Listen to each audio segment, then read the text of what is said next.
What's up? Big Monday, FC Live, Braun, Pierzynski and Kratz with you. And we got some good guests coming up, so I'm excited. And that includes Chris Sale, new member of the Atlanta Braves. I'm going to go off on him. Former teammate. Mm-hmm. Prove it. You can say whatever you want. I can. I'm going to tell him. What do you Hope got? he's listening. I'm going to be like, dude, I've been texting you for over a year to come on. I haven't met with you in the backfields in Fort Myers when you were broke as a joke. Couldn't throw a ball from me to Kratz. That's actually pretty far. Not really on the far. screen, it's not. All right, from me to Scott. How about that? There you go. And you're over there rehabbing in Fort Myers by yourself, and I go over there and say hi, bring my wife over, the whole deal, the kids. Nothing. Oh, I'd love to come on. I can't wait. Now text him. Oh, I'm busy. Oh, too busy. And so we got to go through his agent now. He's a changed man, though. He's now. big time now. No, but he's a changed man. Now he's going to come on. You know why? He doesn't have any more deferrals. True. Now he's got straight, cold, hard cash in his pocket, which we will get into, of course. He needs to remember where he came from, though. Tell him. Say it with your chest. Oh, I'll say it when he comes on. Trust me. Florida Gulf Coast, Yeah, for our Fort international Misery. fans that don't know. By the way, before we start, I would like to represent many people to offer an apology to Shohei Ohtani and Yoshinobu Yamamoto, because many people said that they were holding up the market. That's not true. I mean, there's been activity, but they were not holding up the market. They signed weeks ago, okay? We still have like 20 remaining free agents. Not complaining about that, Kratz. I like that January's hot. But the whole so-and-so is holding up the market, not a thing. It's not their fault. It's not their fault. I don't even know that it's Boris's fault. We can get into that, but I place the blame solely on the people writing the checks. They're like, feels like it's a lot of money. Like, I don't know that we're going to spend $100 million on players. Let's see if we can get a sale. Wait for my coupons to come in. That is exactly what's happening. It's a good call. Well, it's like teams talk themselves out of these deals, I feel like sometimes, right? They're like, oh, Blake Snell would look great in our rotation. Oh, but he has this, he walks too many guys, or he doesn't do this, or he doesn't do that. Instead of being like, this guy's got 2 Cy Youngs. He's done a lot of cool stuff, and like he's a pretty good pitcher. Like, let's sign this guy. He can help us. Oh, but he costs too much. Like, that's what drives me crazy about free agency is like teams talk themselves out of players more than they talk themselves into players. That's a fact. Because, Kratz, I was just going to say, I think the world of free agency, aside from like an Ohtani or Yamamoto, has changed where the team talks to the agent and they're like, we love this and this, but also he's 31 and he didn't play well in June and July on Sundays. Like, they start to nitpick, which if I'm representing the player, I'm like, cool, thanks. I know the player. Yeah, like that's everybody. That's why guys, there's only a few, like you said, Shohei's, Yamamoto's. Get after these guys. If you think this guy is going to help your team, is somebody going to sign Blake Snell because he's going to win a Cy Young every year? No, if that was the case, he would cost $325 million. Like, to me, I don't feel like 190, 200 is a stretch for Blake Snell. Yes, would you love to get him for the same as the Phillies got Aaron Nola?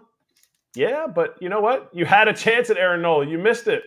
If you don't act now, you ain't going to have a chance at Blake Snell either. And then Jordan Montgomery is going to be gone to Texas. Like, you have to start making your moves as a team that wants to win. But the thing is, I think that teams are, besides the fact that they're trying to like squash salaries, that will be a never-ending thing because all these players will be gone and teams will still be trying to squash salaries because they're just going to keep going up if they don't. The biggest thing, I don't think teams are that incentivized to win. Only one team gets a world championship every year. And I don't think every team really wants to win that badly. Think about the Cubs. Cubs are still going to make not the exact same amount of money, but they're still going to make a lot of money if they don't sign a marquee free agent. Their fans will be a little pissed. Come June, people will still be coming out to games. Speaking of Jordan Montgomery, did you see the offer he was given by the Hurtado Barbecue in Texas? Oh, Barbecue for life. That place is good, by the way. I've never been there. I don't care it's though. good. It would be delicious. I did the math though. It is good. Did you see the math I did? No, I did love not. that math. So, did you see that? I saw it. So he's what, 30-ish? So 60 years, right? And I said 300. 50 eats all that barbecue. True. 300 days a year of ordering the barbecue at $100 an order. Yeah. And it was $1.8 million. Okay. It's still chump Dude, change. It's He's good, gonna get though. That thing is 150. good. That He place can is pay good, for it though. himself. Is it really good? Why is it so good? I don't know. They brought it to us in the booth and when I did a Rangers game, and it was good. They brought like this big old rib. It was like the size of your head. I remember the picture of. And they brought like the corn and all that stuff. It was good, man. That place was good. And then, I was thinking about it. You're talking about Yoshinobu Matsuyama. What's his name? You can't say his name? No. It's not that hard. Yoshinobu Yes. Yoshinobu. Yamamoto. Perfect. If I'm Yeah. him, I'm straight up changing my name to Nobu because then I get Nobu for life in the Dodgers. And there's a great one in Instead of Malibu right on Yoshi, the beach right of there. course. That I is mean, if one I'm of the him, I'm changing my name to Nobu and I'm calling Nobu and I'm like, I want free Nobu for life. best. They're friends with him. They went to I dinner know. That's what I'm with the saying. chef there. So- They don't even need that. Otani and Yamamoto went to dinner with the guy. But if Those you- guys are international superstars. They can do You whatever they think, want. do you think they got Nobu for free? Yes, that dinner was free. You think that was Guaranteed. free? Really? Guaranteed. Free There's- because Shohei bought it or free No. because Nobu gave it Free to him? because Nobu gave it to him. Kratz, Yes. guaranteed. There's me. There's AJ. There's Yamamoto and Shohei. They're living. Listen, They're living in another land of celebrity. I'm not. We've all had free meals with people connected to of restaurants, course. correct? Yeah. We are not them. Not at Nobu. But they're friends with the dude they're that not owns it. enough? You think they're not enough for Nobu? No, I'm saying I didn't know they did that. Now, For him, they would. what's the what's the other Japanese guy that why can I think of his name? Give me The clues. Iron Chef guy. Oh, I know. Meh. I can't remember. Oh my gosh. We got to charge the mound, though. All right, well, charge him out while I think of his name. Okay, because we're on the Dodgers, and we have about 8 minutes, and then we're going to bring in Eno Sarris. Let's charge the mound because the Los Angeles Dodgers are awake this offseason, but no one else is. They signed Teoscar Hernandez to a 1-year contract for $23.5 million. Yes, just 1 year. It's a solid contract for a year. Prove it with a team that's got a better lineup and in a better ballpark. Seattle's tough, and it was tough for him. His home road splits were huge. He was a way better hitter on the road. The Dodgers were looking for a dude they could plug into the outfield that they could play every day, but that would destroy left-handed pitching. They found that guy. Best slugging percentage against lefties since 2020 belongs to Teoscar Hernandez. This was a down year offensively for him. There's a lot of debate about what kind of defensive player he is. For me, eye test, he's about he makes some great plays, and then he makes some plays where you're like, ooh, not so good. So I would say maybe average to a little bit below average in my mind. And there's Bob Nightingale, where the Dodgers have spent $1 billion this winter in free agency. But who's counting? I mean, obviously, you might as well if you're going for it this year. And do you know Shohei Otani, the money that he saves the Dodgers is about this much in the deferrals, about this contract. So this got them and Nobu. Morimoto's the guy I was thinking of. There you go. Yeah, sorry. So, well, I met him once. He gave me his card and said, you can take this to the restaurant and use it. And all it did was get me in front of the line. Hey, that's something. That's something. Here, I thought I was getting like a free meal at Morimoto, and nope. But quick thank you. But I digress. Quick thank you before your take on this. Yeah. Thank you from Teoscar Hernandez's representatives to the Mariners for not giving him a qualifying offer that would have been for less money. He probably wouldn't have taken it anyway, but to not have a draft pick attached, he says, thank you very much. Yeah, they're idiots, by the way. Yep. Because whatever. But, I mean, the Dodgers, they're just trying to get everybody. I love it. They're trying like hell to get everybody. And Teoscar is a good fit. He play right field. Jason Hayward and him can kind of bounce around. They need a defensive replacement. Hayward can come in for them. Who their outfield is who right now? They got Teoscar, Jason Hayward, center. Chris Taylor's going to have to play out there somewhere for him, right? And Outman. Outman's probably going to play center. Hayward and Margot are going to platoon most likely in right field. Yeah. And then that puts Teoscar in left with Taylor Chris bounces everywhere. Taylor plays infield everywhere. And outfield and center Mookie's field. Mookie's playing second. Lux at short. Muncy third. Freddie first. Will Smith catching. Teoscar and Margot in left. That's a damn good. Gosh, that's a good roster right there. DH is good too. It's a DH. Oh, Shohei. No, I was like, Nobu? Shohei. Yeah, I forgot about him. I didn't even count him. Dude. That's a pretty stacked. I mean, what's crazy? We talk about them needing pitching. They might not need pitching. They might score 20 runs a game. It's a solid team right there. They had the best offense in the NL last year, Kratz. And they're going to again this year. The thing that's crazy is Teoscar, I don't know that he needed a prove-it year. He was a little bit above league average last year. He could have bounced back without, whatever was going to happen. If he took the 2-year deal from the Red Sox, I think he could have, which is weird why the Red Sox were going after another outfielder. Maybe he was going to DH. I don't know what the plan was there. But my thing is, this is a guy that could hit 8th in their lineup when they're facing righties if he's swinging hot, or 5th, depending on where they want to slot him in against lefties in a power-packed lineup. And you're like, wait a minute, like this could be a huge bounce back year, because if you're facing this lineup, you're okay facing Teoscar Hernandez, because you have to choose somebody to go after. And if he's in there against lefties, you're like, well, I guess I could pitch around him. Oh crap. Max Muncy, Shohei Ohtani, like Freddie. What the crap? This is difficult. So I love this signing. Poor Chris Taylor. Chris Taylor might play 120 games on defense. Yeah, but guy's going to get hurt. So he's like first guy to take any position, or if someone's slumping. So, I mean, if Chris Taylor's healthy, he'll play 140 plus games, don't you think? Yeah, but I mean, they want Teoscar to be the top 20 MVP type of player that he was just 2 years ago. Like, he bangs, and if he's not he's kind of like a backup catcher, in the sense of, if you play him every day, he's probably not going to do that great. But if you set Teoscar up for success when he was in Toronto and those dudes were banging, he was a great complementary piece that can absolutely go off. Yeah. They still have Miggy Rojas too, right? Yeah. Jeez. I mean, Miggy Rojas isn't a bat, though. Yeah, but he's not. Nice depth. That's a pretty good bench piece. Chris Taylor, Miguel Rojas, Manny Margot, and Jason Hayward on your bench. Austin Barnes. Austin Barnes is sitting there with his 2-year deal. Like, hey guys, you guys want to go out to dinner?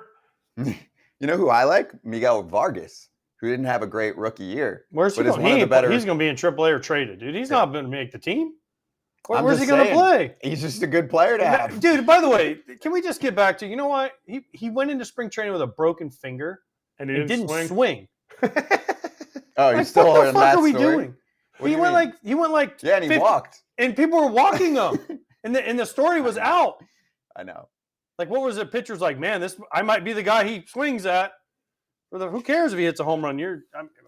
Like, he walked a bunch of times knowing he wasn't going to swing. Can I shit on the Red Sox now? Well, yeah. I mean, go ahead. Because Kratz brought it up. So we got 2 tweets. One is from our friend Chris Cotillo. Source: Red Sox weren't competitive at the end for Teoscar Hernandez, with discussions centering around 2-year, $28 million framework and then petering out. Okay, let me try some quick math here. I got 2 players on the show today. Guys, 228 from the Red Sox, 123.5 from the Dodgers to then take back to the market. And even if you sucked, you'd still get more on that second year. But you'd most likely get, I don't know, maybe 25 a year for 3 or 4 years after that. What do you guys think? Dodgers? Okay, just making sure. Plus the Dodgers are going to make the playoffs. Plus you got a chance at a World Series ring. I mean, this isn't even a discussion. I don't even know what the discussion's about. And 2 years 28, you're like, that's not a real. See, to me, that's not a real offer. If you're told, hey, you're barely over the 1-year mark that we're going to get from another team. That's what an agent would say, right? Of like, course. Hey, are you sure? And the Red Sox are like, yeah, we're sure. Because then we can tell insiders that we were in on this player. And Dan Shaughnessy said, too bad. I'm told the Red Sox were, quote, in on Teoscar Hernandez. What a joke. Any of you still buying what the Sox are selling? I'm not buying it. Maybe they didn't need him, but I'm not buying it. What was the quote there? Breslow has got the, what was the? Full throttle. Full throttle. Is that a full throttle offer for you, Kratz? That is a full throttle, you're an idiot offer. What? Like, I like looking at some of these offers that leak out, and you're like, that one was leaked out by the team. Like teams that are like, yeah, we offered Shohei $700 million. Like, I guess you just chose the Dodgers over us. Like, okay, that was by the team. This offer was leaked out by the agent. Teoscar's agent was like, hey, you guys want to know what the Red Sox offered? $28 million for 2 years. This almost got $23 million for 1. Like, I don't understand what they're doing. I don't understand how they can say full throttle without it being FOOL. And I don't understand where this full throttle is going to begin. Like, are they going to get to? Like, it's kind of like, to me, why are they going in after an outfielder? Go after some starting pitching. That's what you needed. You didn't have anybody start more than 26 games. Granted, none of the Dodgers starters started 26 games last year either, but they're going after it. They're adding to it. But you got to go after something that you need. Is that an original idea, by the way, or did you read that somewhere? Full throttle. No, that was my. That was good. Thank you. No? It was mid. I said it. Full and fool don't really sound alike. Full? That's why it was creative. Full They throttle. don't sound alike. I could see the headline on March 1st. I could see it in the Boston Globe. Full throttle. Red Sox tell us they're going all in and trade a pitcher and acquire one. But here's offseason. Bob Nightingale wrote that they're also open to trading Kenley Jansen and Yoshida. Yoshida was from Ken last week with Jen McCaffrey. And Chris Martin, who was one of the best relievers in baseball. I don't understand what they're doing. I don't think they're going to get. Do either of you feel like they're going to get Snell or Montgomery? I did before. I don't now. Why are they trying to save money, though? They're the Red Sox. They're broke, too. They're on the Mariners payment plan. Dude. I mean, their owners own Liverpool. Their owners own the Penguins. Broke. There's a new documentary coming out called Broke. It's going to be with a bunch of owners just fake broke. What if the ownership hasn't actually given Breslow actual, parameters? Like, hey, you know what? Go full throttle. Okay, how much can I spend? Just go full throttle. What if no, they give them parameters. They give them. No almost every team does. Just saying. As far as I know, they give you parameters, Kratz, and then you can call and ask for permission to go above those parameters in a special case. So let's bring in our first guest of the day because we got a busy day and we have a bunch of moves. Obviously, we didn't get to that we could break down with our first guest, Eno Sarris from The Athletic, joining us right now. Eno, great to see you. And we might as well just pile on here right now. Your thoughts on the Teoscar Hernandez deal for the Los Angeles Dodgers. And also we're mixing in the fact that the Boston Red Sox did not quite give him a good enough offer to be enticing. Yeah, I think that it's interesting because it's not the type of player that sometimes ages all that well, because you're talking about a guy who chases and pitches outside the zone, strikes out a lot, doesn't walk a lot. But for the Dodgers, I think he's a perfect fit because they've got a disciplined team. They were like second in OBP, second in walk rate. They don't chase a lot. And so to have this type of player on your roster, I've always thought that lineup diversity matters, why not have the guy who's kind of swinging from his heels and just being all crazy? Maybe he'll get white hot, in the playoffs where you've had all these really disciplined professional hitters sometimes go cold, So, they got their kind of Adolis Garcia type, where it's like, this guy could just go nuts in a playoffs and actually kind of he might be the best hitter in a playoff series that, has Ohtani, Freeman, and Betts on it, So I think that, putting them on the Dodgers makes the most sense. And that's why they went to the bigger number. I mean, who else are the Dodgers going to sign? Are they going to sign Montgomery? Are they going to sign Snell? Are they going to sign, who else is out there that the Dodgers could possibly figure out? Stroman. Let's see, who else? What other starting pitchers are out there? All of them. All of them. They're just going to sign everybody at this point. They're going to go for they already have an all-star team. They could use another starter though, right? Yeah, no, I could totally see them adding a starter. Right now, if you look at their depth chart, I think their fifth and sixth starters are both rookies in terms of Emmett Sheehan and Gavin Stone. Those guys have options. I think most teams would rather have the young guys that have options like that start in the minor leagues. So I think it'll be more like a fifth starter type. I like the Ryu one actually. But maybe the fifth starter for the Dodgers is more like Shota Imanaga, who I really like. He struck out like nearly 30% of the guys he saw in Japan last year. And I think he's a really interesting player. So maybe fifth starter for the Dodgers is, like But he's a fly ball pitcher. He's a fly ball pitcher. He's a fly ball pitcher. That's good in that ballpark. I know, but like all these teams, like, well, he's a fly ball pitcher. Like, can we he's good. Like, let's just sign him. Like, is that $100 million? It goes back, to what we were talking about before, that like teams talk themselves out of signing guys more than they seem to talk themselves into it. And if you're Imanaga and you're like, okay, we're the Red Sox or we're the Yankees or we're looking for a pitcher. Oh, he's too many fly balls. Who cares if he gets guys out? You're not pitching in Coors Field. You're not pitching in, Cincinnati, Great American Small Park. I mean, gosh, I don't know. I feel like teams need to talk themselves in more than out of free agents. Yeah, I mean, Nestor Cortez has been a really good pitcher for the Yankees, and he has a big fly ball rate. He's given up some homers, but he strikes guys out, and he has a really nice fastball with a lot of ride.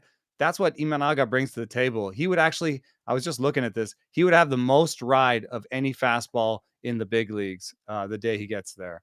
So, this is an exciting guy with a really unique fastball that people haven't seen, short left-hander. I think, it's an ideal situation because he's 30. You don't have to give him the Yamamoto deal either.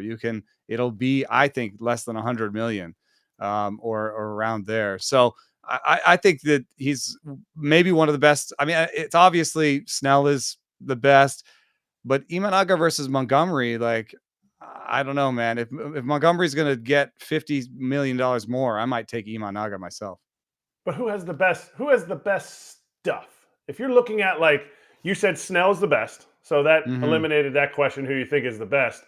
Is it Josh Hader's fastball that's available? Is it Snell's curveball, slider thing, his down pitch? Is it Shota's fastball? Who has the best stuff? And teams like the Dodgers, to me, or the Rays, obviously the Rays aren't in on these guys, but that's how they exploit the value in these guys. Hey, you're going to throw your curveball. You're going to throw your fastball 80% of the time. I know you'll get whacked sometimes, but we're coming out on top 95% of the time. No, I think that's really interesting because if you look at Jordan Montgomery, I feel like he's maxed out. I think he was great. He was great in the playoffs. He's been a really good pitcher, but I don't look at what he does and be like, oh, what if he threw this pitch more? Or like, what if he did this? I don't see that much left to tweak. He is who he is. With Imanaga, he's been pitching to contact in a league that pitches to contact, that plays to contact. He might not be actually throwing the ball up in the zone as much as you want. So there might be a tweak where you say, man, maybe part of the reason why you're giving up homers is you're throwing this high ride fastball down in the zone. Come to the big leagues in America where we throw high in the zone a lot. We throw our fastballs high, higher, and highest. So, I feel like there could be more tweaks with Imanaga. So that's why I'm most excited about him. In terms of stuff, yes, I would probably put Snell's slider number 1 remaining, and then Imanaga's fastball number 2. And I don't think that Montgomery actually has a pitch that would rank in that top 3 or to 5 in terms of best stuff. But he's a guy that has high pitchability, has a good arsenal, knows what he's doing with the pitches he has. So I'm not here to say that Montgomery's bad, but if I'm running an organization, I'm really excited about Imanaga. That's the one I want because I feel like he's got demonstrated stuff, but he also has some things I could tweak about him.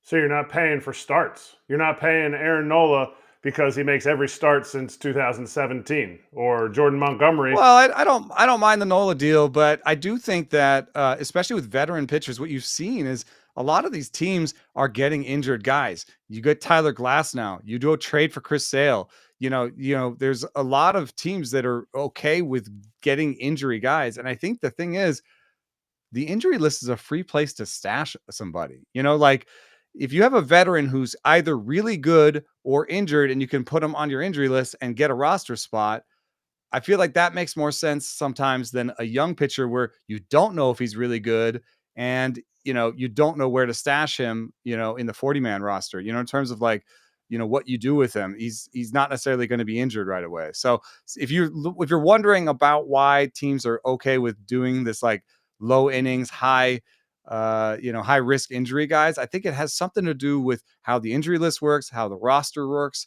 And then also those teams, I think, say, well, I can have Emmett Sheehan come up if Tyler Glasnow is hurt. I'd rather have Tyler Glasnow when he's healthy. And I think that my young guys can step in when he's not.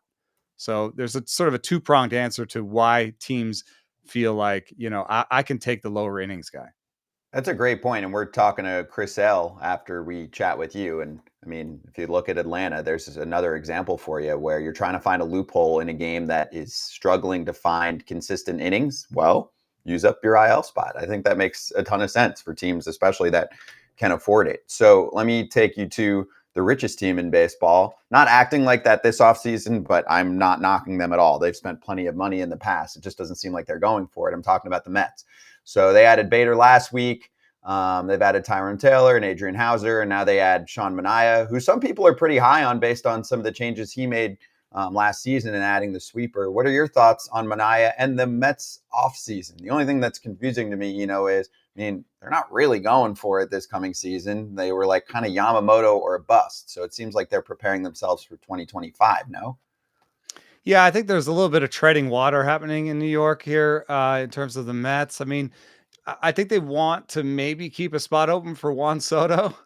They want to be available to, for the really high end stuff. And I think maybe what they've seen is that they don't want to get stuck with these mid-level contracts. And I don't know if stuck is the right word with Starling Marte. Like, I think he was just hurt and he can return to grace. Like, I think he'll be fine again. But it is, if you make too many of those mid-level contracts, the 4 and 80 type deals, you can get like a kind of a bloated roster and not have much flexibility. So that's the deal they've been away from, right? You said they were in on Yamamoto. They were cool with like, $300 million, but they haven't gone and signed anybody for $60 million. So they want to be, 1 and 10 or, 10 and 300. That seems to be the plan going forward. And the way that I read that is treading water. It's waiting for Brett Beatty or Mark Vientos to step forward. It's waiting for some of the younger guys to come up. It's waiting for the changes they've made to their pitching development. They're building a pitching lab, and they've been really going out there and getting the best pitching coaches they can find. So they want to develop a pipeline, much like maybe the Rays have or the Dodgers have, where they're just always adding young, inexpensive pitchers to the rotation, and that makes everything else easier to do in terms of roster building. So I think they're kind of treading water in between season. But if you look at it, they could make the playoffs, right? They're a good enough team to be a wild card team. You'd expect a little bit more out of Steve Cohen saying like, we're going to win this in 5 years, and and coming out here and spending a bunch at the beginning. This seems like a little bit underwhelming of an offseason compared to what they've done before. That's what I was going to ask you about, possibly making the playoffs. But isn't this eerily similar to when Andrew Friedman went to the Dodgers and he was like, hey, I need some bridge money to get to build what we're going to build. Maybe the Mets are, if you think about it in the minor leagues, like we're at like high A now. So it's going to be 2-3 years till we start getting just a cavalcade of players coming in like the Dodgers did. And then we're going to continue to add money. Is this the bridge years where they're going to still spend some money to just bridge it to that time? Or do you think they're actually going to make a push, say, at the trade deadline, if they're 3 games out of the wild card? Yeah, 3 games out of the wild card. I think they'll make a small move. I think you've read it right. I think the model right now for most teams is the Dodgers, and the idea is you spend money on the major league team in a sort of big way at the beginning, and while you're doing that, you may not even think that that's going to be the team that wins it. That's the team that's just going to win some games, keep fans coming to the park.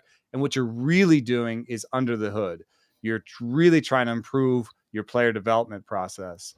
And, that can then be used in a couple different ways. Like the Dodgers use their player development to keep their 5, 6, 7, and 8 pitchers are all cheap. Emmett Sheehan, Gavin Stone, but they also traded away a bunch of guys. Josiah Gray, there's a whole long list of prospects that they developed that they then just use to trade away for veterans. So there's a couple different ways that having a good player development system can help you. And I think that's what the Mets are working on right now under the hood, trying to keep the team respectable. Maybe they make the playoffs, but really we're trying to develop better systems on the minor league level. I'm sure you've noticed the Giants and the Mariners trade. I get it from the Giants side. Robbie Ray is a great left-handed pitcher when he's healthy. From the Mariners side, I know they have a lot of starting pitching, but man, they just really wanted Mitch Haniger back, because this seems like just a straight salary dump, at least from the outside looking in. And I feel like, gosh, if I'm a Mariners fan, I'm like, here we go again. We've already said we're only trying to win this amount of games, and we're not trying to win every game. And now we're dumping a guy who won a Cy Young, and we're waiting for him to come back. And I know they have Castillo and Gilbert and all those guys, but gosh, he's pretty good when he's healthy. And then, Mitch Haniger, he's okay. Yeah, it's just wild to me that they've made so many moves, and yet I think this team is like a half win or a win better. It's like they're really trying to do the paperclip thing where they're turning the paperclip into a house, and to end up back with Mitch Haniger after all the paperclip dealings. It's like, no, man, you just got the paperclip back. So I don't know, replacing Teoscar Hernandez with the guy that Teoscar Hernandez replaced is just super weird for me. But I like Luke Raley. I like the Mitch Garver signing. I think this team is a little bit better than it was last year, but I think they only have $5 to $8 million left, and their starting infield is Luis Urias, JP Crawford, Johan Rojas, and Ty France. Like, is that a bottom 5 infield in the big leagues? It's not a top 5 infield. I know that. Yeah, no, it's not a top 5. It's not the Dodgers it's not the Dodgers or the Braves, I promise you, or the Phillies. Exactly. So, maybe they've been acting like a team with money constraints. Maybe their TV situation is leading to this, but it's not super exciting as a Mariners fan to be like, oh man, this was the offseason. We did a bunch of trades and we have the same flaws that we had last year, pretty much. But you just said it a couple times. They're a little bit better than they were last year. That's all it took to overtake the Rangers. If you said they're 2 games better than they were last year, they're in, and the World Series champions are out. So maybe they didn't need to. Do you believe with that pitching staff? To me, when the season starts, we're going to stop talking about how much they didn't spend, and we're not going to talk about it a ton until the end of the season, and Cal Raleigh comes out again and says, see what those guys over there did? And those guys over there were the Rangers, and they just squeaked in. When he said that, they didn't win the World Series. So with this starting rotation, as to me, elite as it is, with Gilbert and Castillo and Kirby. I feel like this is, are we making too much of it? Yes, I'd love to see them spend, but are we making too much of it because of the starting rotation that they have and how they can make elite bullpen pieces? Yeah, and it's a little bit hard to hit in Seattle. It's a tough park, and so maybe they're just leaning into it right now. By wins of replacement, they are the 10th best team in baseball in terms of projected wins of replacement on their roster. So 10th best team in baseball, you make a run at it, and the Rangers are going to have some injury issues in that rotation. By the end of the season, they all get healthy, but at the beginning of the season, who's pitching in that Rangers rotation? I think the Astros are showing some cracks and getting older, so they're gettable. Yeah, it's a plan to win 88 wins again and hope the other guys don't win 88, or win 88 wins and actually get lucky and make it 90 or 92. You're right. Last year, 90 won the division. They weren't that far off, and they're a little bit better. Do we really think they're better, though? Do we think they're better?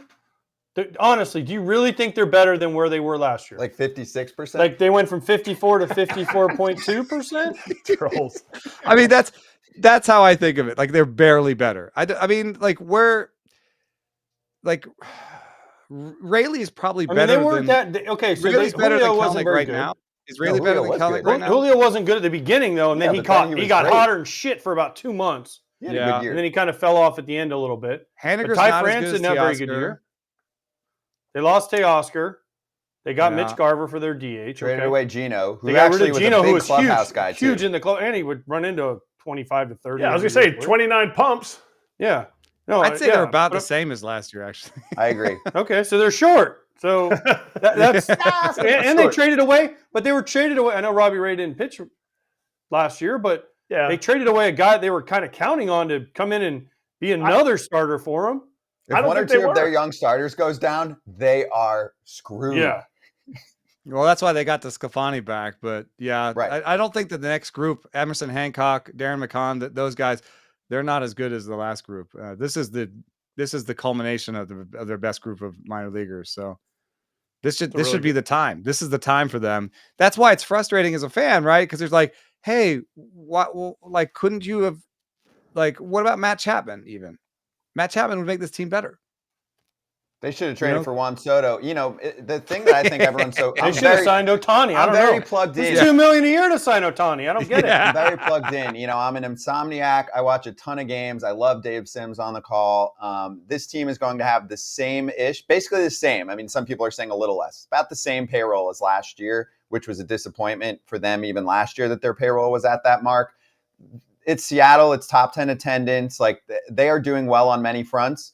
They should not be at the 140-ish range for their payroll on the years that their winning window is going all in or supposed to be, right? They did the tanking, the lowering the payroll. They're not even back to what their payroll was in like the Robinson Cano days and all that. And also obviously with inflation, like they should be closer to the $200 million range. And if they were, in my mind, they're a World Series contender. This team would be so much better if it had two more like offensive free agents on it. Yep, that's what they're missing. All right, a couple other things I want to get to before we let you go for Chris Sale. A couple articles for you. So first off, we really liked your Luis Severino article on the potential of tipping pitches, and I wanted to get your thoughts on what you think he could be for the Mets in 2024. Is this a guy that if he does kind of fix himself mechanically and he's healthy, can he be the old Luis Severino? It's not like he's super old yet. I think he's like 29. Yeah, and you know, I think what's amazing is that his fastball velocity last year was the best it had been in 4 years. So it's not like he's lost the velo yet. And I know that for anybody who watched him as a Yankee last year, they might think he's washed. The slider wasn't quite as good. The movement on the fastball wasn't quite as good. I mean, those are things he's shown before that he can find again. And then we found this thing that we had, you know, rival advanced scouts being like, yeah, he was tipping pitches. And I found a still where he's got his glove open and he's picking his pitch. And there's a guy on second base just looking at it, you know? So I know it's a little bit frustrating. Somebody say, well, dude, this guy has 700 plus innings. He's 29 years old and he's still tipping pitches. You know, like, isn't that on him? And I get that, but the way that we find tips now has really gone into the stratosphere in terms of the technology that we use. So we use Hawkeye now to find tips, and we can throw it into a software, and the software will just highlight, you know, this elbow is different, and this, and when he does sliders, this is different when he does changeups. This is different, and it just makes it really easy for a hitter to watch some video and be like, oh, okay, got to watch this. And then I'll see curveballs, or if I watch this, it's probably a changeup. So like, you know, the way that the science of tipping is through the roof. And so, you know, it's not all on Severino. On some level, like it's Severino, the coaches, and the technology getting so good. So, but I do have hope that he can fix those tips and be a better pitcher going forward. You're saying there's technology that is picking up tips, or you're saying that there's coaches who are picking it up and then we're using technology to highlight? Like compare. No, it's actually it's the first thing you said. The technology picks up the tips, and then the coaches are watching this thing that basically highlights, like, if I have in the piece a thing where like Severino's effort level is way higher on four seamers, and you can see his leg fly out, and what the coaches do is look at this thing. This technology spits out what they think are some tips. The coaches are now at the level where they're deciding if they bring that to the player or not, if they think that's a real tip or not. But it's almost like what AI does in the real world, what ChatGPT does in the real world, is sort of bring up the floor. So it does a lot of the base work for you. So the technology of tipping is saying, hey, here, the software says these 5 things could be tips. The coach looks at it and says, I don't think the hitters can see that one or that one, but that's a problem. So we're going to work on that one. But yeah, okay. the technology is spitting out tips. Okay, let me ask you this, because I know the answer, but this is a rhetorical question. It's like, Scott, you never stepped in the batter's box, okay? Let me explain to you how tipping works, because this is great that you're saying like his elbow's different, his effort level's different. Guess what? As a hitter, you can't see that shit, okay? You can see if his glove is higher, if his glove is wider, if his glove is set different way. Hell, there was guys that tip with their mouth. They stuck their tongue out on certain pitches, right? There was guys that tip with their eyes. They'd look a certain way instead of looking this way, right? On different pitches. You can see that as a hitter. But as a hitter, I can't tell you in the amount of time that I have to hit the ball, if his hand is here, his elbow is lower, higher, whatever. You don't have time. So like, yeah, technology, that sounds cool, like what you're saying. It's not real world though. Like there's no real world action. Jared Weaver used to go behind his back, right? And you'd be like, God, I can see what pitch. No, it's too fast. It's gone. Because then you're looking behind his back when you need to be looking in the window right here, right? Yeah. So it's cool what you're saying, but as a player and as a person that's been in that batter's box, and I'm not knocking you because I'll just knock Scott because he thinks he's a player. You've never said that, okay? But that's not real world. Now that might help you develop into more consistent. Like they talk about tunneling. Yes, you can move that and use that for the tunneling. But as far as tipping, it happens too fast. What you talked about with him and the runner on second and the way he held his glove, that's real world tipping, right? Like there was a guy that held his glove here, and then when he was like on a fastball, and then he'd lower it, and you could see like his nose. Or on his fastball, you couldn't see his nose, and then whoop, and he's throwing something else, right? Sidney Ponson, remember him? He used to not wear sleeves.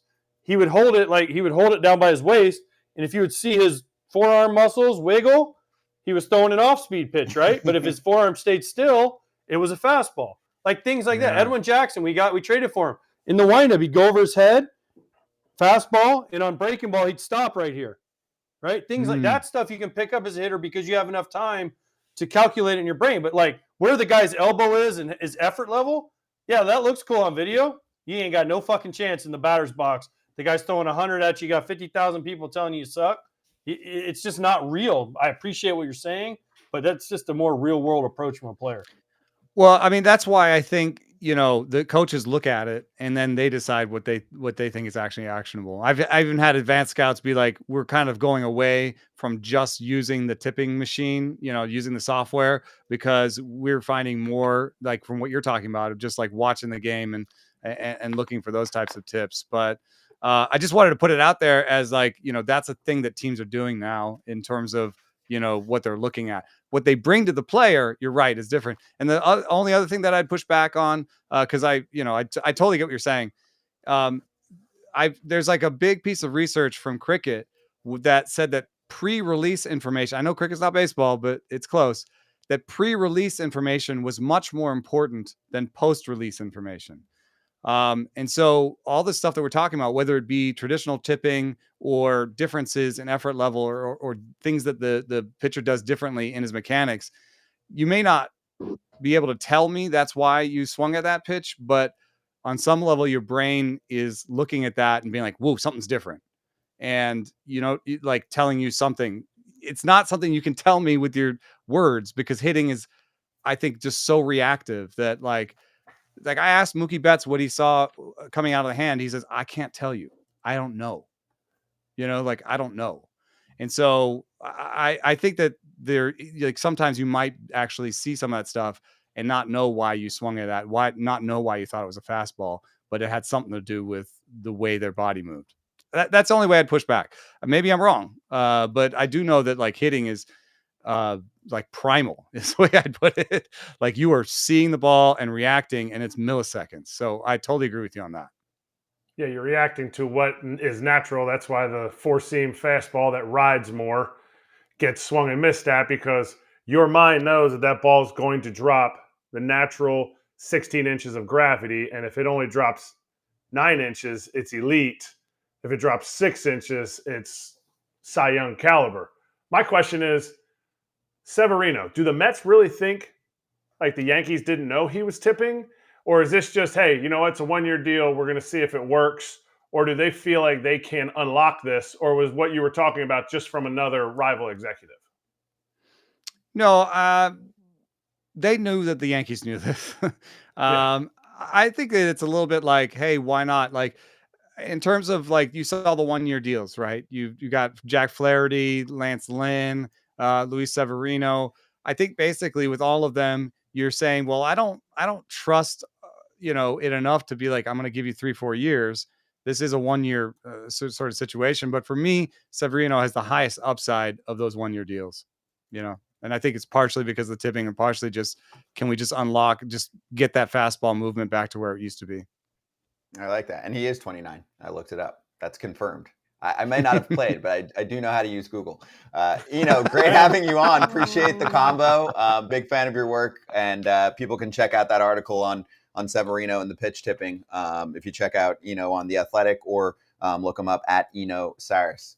Thanks, Eno. Thanks, guys. See ya. That was good stuff.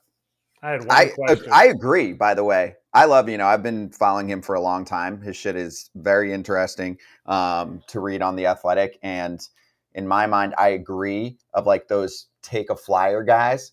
Luis Severino for 13 mil or Frankie Montas for 16? Who do you want? Oh, I'd probably take Severino. Severino for sure, given everything. I mean, they both had injury history, but Montas has barely pitched the last few years, and it's a bad shoulder issue. The lat's been the issue with Severino a lot.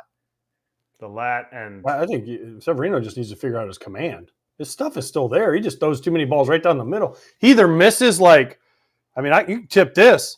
He misses like pitch outs, or he throws it right down the middle. There was no I'm going to hit corners. I mean, it was like middle or pitch out.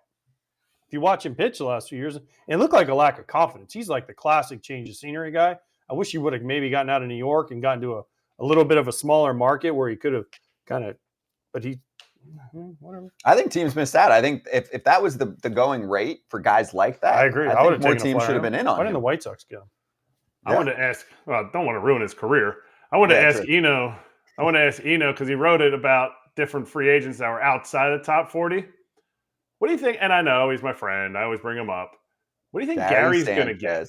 Yeah, because Victor Caratini got 2 years, 12 million. Is Gary going to get 2 years, 18? From who? Well, that would be my second question: is who needs him on their team? But if Victor's getting that, I don't know. The dude had like a 2 WAR last year. Gary almost pumped 20 dingers. So Tom Murphy got 2 years, a little over 8. What did Caratini get? 2 years, 12. I mean, he's beating all of those deals, or he should be. He should be beating. People are still scared, though, I think, with him. Really? I think they're looking at it and saying defense has always kind of been a question. Those guys are more defensive first guys than they are hitting. Hitting with Gary is up and down. Came up and he was, this guy's going to be a 40 homer guy every year. And then he hit 180 for 4 years in a row, whatever it was. He was on a Hall of Fame track. He was, and then he hit one. Yeah, I know. And then he couldn't hit anymore. So he's been streaky. Yeah. At the plate. That's fair. And he always has the defensive reputation. That always, like, you can be okay as a defender and people are like, he's okay. But you just can't have the reputation where, and it's not fair, might not be fair, but you just can't have the reputation where, he's awful. Because if you're awful defensively, like Mike Piazza wasn't that bad defensively, but man, he got blasted for years about being awful. Right. But he could hit so well, he made up for it, right? So teams are like, we'll lose a little bit on defense. He can call a game, but if you are streaky hitting and you have the reputation of being bad defensively, it's hard. You know what I learned, Kratz? You can't have passed balls in New York. There it is. Specifically, because I think the guys, and you know this, and even this past year in San Diego, many of the pitchers went out of their way to say, I really like playing catch with this guy. I'd only seen the headlines in New York. I don't really understand it. It's the passed balls. Those stand out in a top market. Do they not? Because people don't know. Because people, that's what they're writing about. And I know I go off every time we bring up Gary's name, and I shouldn't. You know what his defensive WAR alone was this year? 1.2. Wow, that's really good. And it wasn't a full season either. It's really good. Gary should have a 2-year, $20 million, because you have a chance. If you start him, you give him 400 at-bats, he's going to hit you 25 dingers. He had 260 plate appearances last year and hit 19. Just saying. He had a great year. All right, who needs a catcher? Everybody needs catching. A starting catcher. Phillies don't need a catcher.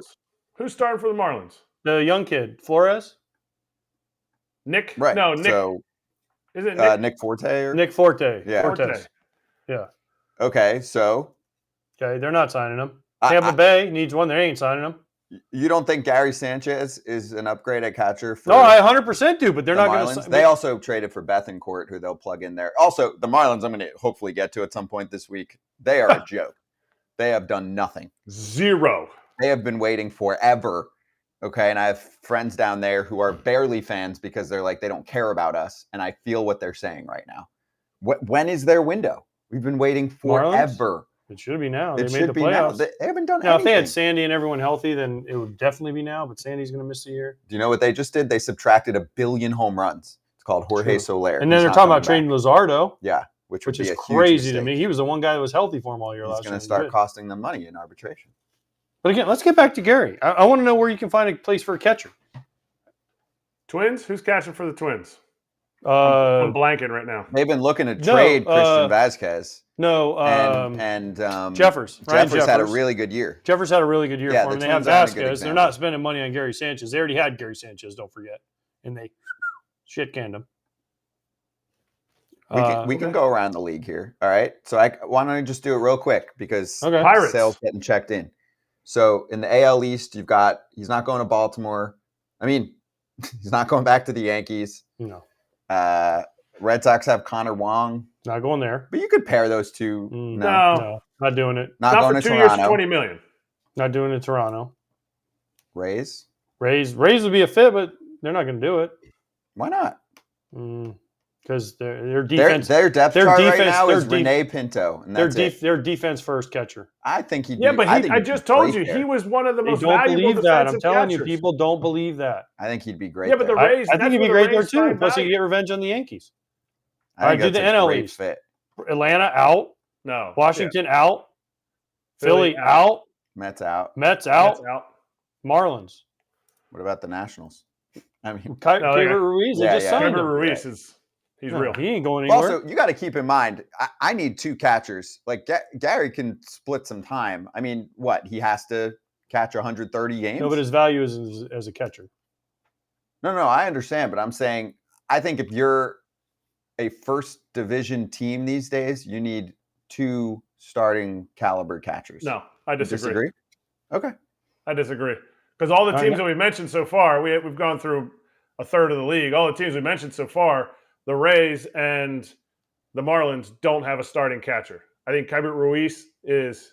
Yeah, they just locked him up to a long-term deal. The East is loaded with catchers. The Central, the Brewers have an all-star platinum bat glove catcher. Yeah, William Contreras is awesome. Cardinals. There's other teams though, like the Cubs. Tigers have Jake Rogers, Carson Kelly, and Dylan Dingler.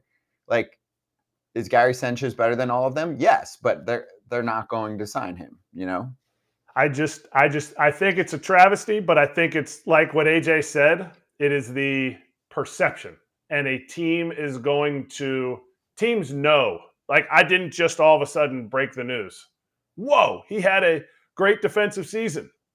No, he got out of New York and he had his best, by far his best. But he was in Minnesota and didn't do any better. So it's not like he went away. It wasn't like this was his first trip out of New York. I mean, he was in Minnesota for a while. He was. Let me see in Minnesota. What about the Cubs with Jan He's a Gomes? plus. I mean, He's a plus defender. I mean, above average defender. Yeah, I mean the Cubs maybe. yeah, Padres would have been a fit. They got Higgy now to fill that second spot. Mm-hmm. Yeah, Ryan but, Campusano, I mean, he might. right? Campusano can hit if he. Dodgers, no. Puts it Diamondbacks, together. no. Rockies, would he be a Rockies fit? So you have an all-star Diaz, right? Was their catcher Elias Diaz? Mm-hmm. Yeah, I mean, it could be a fit there. He might hit A's? 100 dingers. What about the A's? Rangers, no. No, Astros? no. A's have They'll do a Langoliers. 1-year deal with deferrals for the next 100 years. There you go. Is Chris L ready? Is that what I heard in my ear? He Yeah. better be ready. He's ready. He's ready. Let's for bring in AJ. our next guest on FT no Live shit. on a Monday. New Atlanta Brave. Where's my scissors? And most importantly, former AJ Pierzynski teammate Chris Fuck Sale him. joining us right now. Go ahead. This is all you. Fuck him. Dude, he's fucking big time now, dude. He gets no deferred money. I have been asking him for 2 fucking years to come on the show. To meet him in the backfields at Fort Misery. He's broke as a joke. Can't throw the ball from me to Scott. He's like, ugh, my left arm hurts. Oh, yeah, I'd love to come on. And I text him all the time, when you coming on? Crickets. Fucking crickets. Got to go through his agent. I'd like to comment on everything else is true. I'm a bum. I'm useless. But the last part, I think you left me on red, so I'll leave it there. Well, yeah, because we already had you locked in through your agent, so I didn't need to bother you again. He's looking it up. I mean, I can look it up, but I didn't answer because we already had him locked in. I got like 9,000 screen things going on, so. I mean, when you're that rich, you can get another. Great to be here. Thanks for having me on, guys. Best intro you've ever gotten to an interview. Hey, when you're that rich, you can buy an extra phone or iPad or something. You don't need to have them all on one screen. Like I mean, I'm poor and I got 2 of them. Poor. This was by far my favorite introduction to any show ever. So Sarah, compare this, Chris. was he a Compare jerk? this to your introduction to the Braves. Do they call you and say, "Hey, welcome. We're glad to have you. Let's get rid of that deferred money and get you signed up for a longer-term deal"? Yeah, that was kind of how it went down. Honestly, everything went. Even the trade kind of happened all quick, really fast. I was sitting in my house, not really expecting a whole lot, just going through some off-season stuff, and then get a call about wanting to get traded. Get that kind of figured out, and then a couple of days later, like, hey, what do you think about this? And it was all exciting. So, appreciative of it and excited to get going. So they said, thinking about wanting to get traded? Like, did they come to you and say, hey, would you want to be traded? Or were they like, hey, we want to trade you? So I got the call from Brez. I forget exactly what day, but was like, hey, we have something lined up. I obviously had, power of the 10-5 rule, to be able to veto the trade or whatever. Just talking with some people and, thinking some things over. It just kind of worked out best for not only myself, but I think the Red Sox too. So that was kind of the first of it. Was your first question when Brez called you, is the team within a radius I can drive to for spring training? Because you've had your whole life, you lived down Southwest Florida. Now you had Fort Myers forever after being in Arizona. The Braves are just a little bit above Fort Myers, so you can still make that drive every day. Was that the first thing where Brez was like, hey, we got this trade for you to Oakland, but they spring train in Phoenix? You're like, nope, too far. I'm not going. Yeah, so obviously, being in a position to where you can kind of make that decision, those are all things that factor in. I don't think I'm going to be playing for another, 6 or 7 years anyways. So the pool kind of gets a little bit smaller when, I'm married, got 3 kids. I got a home down here in Southwest Florida. So it was important to stay close to home for spring training, and just being closer to home in Atlanta helps as well. So that definitely helped the decision-making process a little bit smoother and quicker. Watching the Braves from afar, how juiced are you to be? I mean, essentially, I think there's 4 top teams in the league, and then it's everybody else. How juiced are you to be on one of the top 2 best teams top two best lineup, in my opinion. I guess the Dodgers keep getting better, but you've beaten them already, so that's small potatoes for you. Yeah, no, that again, when you talk about the process of being traded and having power to accept or deny or whatever it is, first I'd like to say leaving Boston was not easy. The people I've met, the relationships I've made, even just the city. We love being where we got a house just outside of the city. We really enjoy being there. So it wasn't easy to make this decision. So then you start looking at, you think of you got pros and cons, right? Well, Atlanta's a great city. It's closer to where I live. And then you start looking at the team, and that team is, when the postseason started last year, that was the team I thought was going to win the World Series. I mean, the dominance they showed throughout the regular season. Again, you go up and down that lineup, and that's as good. You put that lineup up against anybody, and then you look at our pitching staff, the bullpen, and just kind of the organization as a whole. You start talking to people, asking questions, getting information, and the more we kept talking about it, the more people we talked to about it, the more information we got. It just made more and more sense for us to make this move. What do you think, Chris, when you hear Chris Sale, fourth starter? Man, how you have fallen from the days of being an ace. Chris Sale, this guy, fourth starter. I can go out and suck, and no one's going to hate me now. That's a good point. That's very true. That is true. Again, let's think of the positives here. When I first got to Boston, I think I was third or fourth so it went Rick, DP, yeah. I think 7 years later, I only fell one spot. That's not terrible. That's good aging. You're telling me. But you've seen the last few years; it's been great. So for me, I mean, you know me well enough now to where I enjoy being a guy, and I love going out there and competing, and the most pressure-packed situation, hand me the ball, I want it the whole nine. But at the end of the day, in terms of where I get slotted, where I'm pitching, who's pitching in front, who's pitching behind, what letter day of the week, what number day of the week, it doesn't matter. Hand me the ball, put some guys in the field behind me, and let's find a way to win. And if anything, it should be motivating.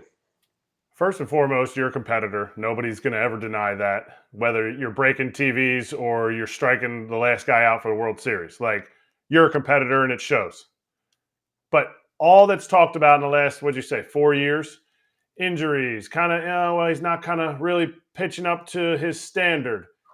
Is that something, because they talk about that with pitchers all the time, and it will be talked about for the rest of time. Shohei Ohtani's second Tommy John, all this stuff. To me, I think it's a bad narrative. What's going through your mind as a pitcher in that sense? Because I know when you're 18 years old, you drive your car as fast as you possibly can. I'm 43 now. You know what? I know what happens if you drive your car as fast as you can. You are driving your really fast sports car in your left arm. Do you ever think about it? Do you ever, or not ever think about it? How does that go through your mind, hearing all the negative going on with pitchers and injuries and stuff? Well, one, I've done this long enough to know that that's just kind of the nature of the beast, right?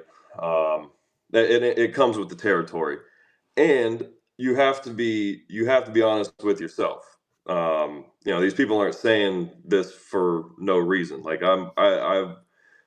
I'd like to think I've been very open and very honest about the last few years and what it's actually been and what my mindset has been like, and how just terrible I felt that I wasn't able to live up to that. But on the flip side of that, I know that 2019 didn't end well. 2020 was a disaster. I missed a whole year with Tommy John. 21 was coming back from Tommy John. 22. Basically after 21, those are big injuries. I understand I had elbow surgery and I had to come back from that.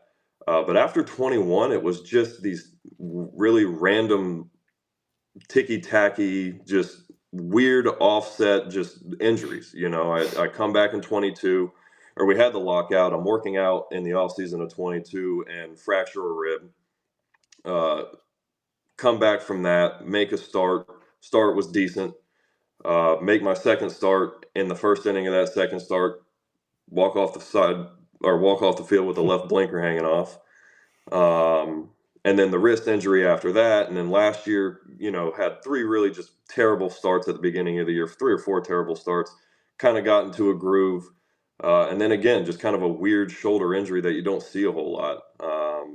And then was able to finish the year on a relatively strong, good note. So I haven't really been able to have a real good off season in a long time. I've been able to play long toss. I've been off the mound. I've played more long toss this offseason than I have since 2018. I've thrown off the mound more this offseason than I have since 2018. So this is really my first feel good, like full send, push all my chips in, and actually have a really good chance of you know, being in a good spot for the season for the first time in a long time. So that's kind of where my mindset is. I understand I can't change what's happened over the last 5 years, and I understand because of what's happened over the last few years, people are going to think a certain way. The only thing I can really do is go out there and do my job and stay healthy and do my job to the best of my ability. And however that works out, it works out. But I'm as excited as I've been in a very long time, just because I feel like I've been doing things I haven't done in a long time. So that's exciting. Have you stayed off the bike this winter? No, I got kids, man. I you know, had to kick that. had to, you know, they tell you when you fall off a bike, you got to get back on and ride it. It took me a little while to get back on one, but I'm back. I think what I should do is just look like the super noob, helmet, elbow pads, knee guards. You know, just go for that really embarrassing look, because I've earned that. All right. Would you consider your time in Boston a success? I know you were injured for the last few years, but would you consider a success? Because guess what? You won the ultimate prize. You weren't going to do it in Chicago. Yeah. You got traded there, and you won a World Series. So I would consider it a success. And plus, you got rich as fuck while you were there. Yeah, so, well, I mean. So I guess in short, why I really don't want to answer this question, to be totally honest with you, but I will. So, in my mind, no, it was not. Because of a couple reasons. I only had one full healthy season there, which I was there for 7 years. I only pitched tip to tip one time in 2017. And that was actually the best year of my career from like a stat standpoint. 2018 was probably close to, if not the second best year of my career. You know, missed some time, but had a great year, and we did end up winning the World Series. You talk about the contract. I didn't do anything post contract, which bothers me. If we would have won the World Series after I signed that contract, I'd have felt maybe a little bit better. But I got traded there. We win a World Series. They obviously make a big commitment to me and kind of reward me for having 2 good years and bringing a championship to that city. You know, hey, we're going all in on you. We've done our end of the bargain. Here's 5 years. Here's, you know, a big contract. Now you get to go keep doing what you're doing, because they saw those 2 previous years, and that's kind of what they thought they were going to sign, what they had signed up for 5 more years. And it wasn't. So again, it was the best years of my baseball career were in Boston, but also the worst years of my career were in Boston. And if those worst years weren't, just to be completely honest, so fucking expensive, it's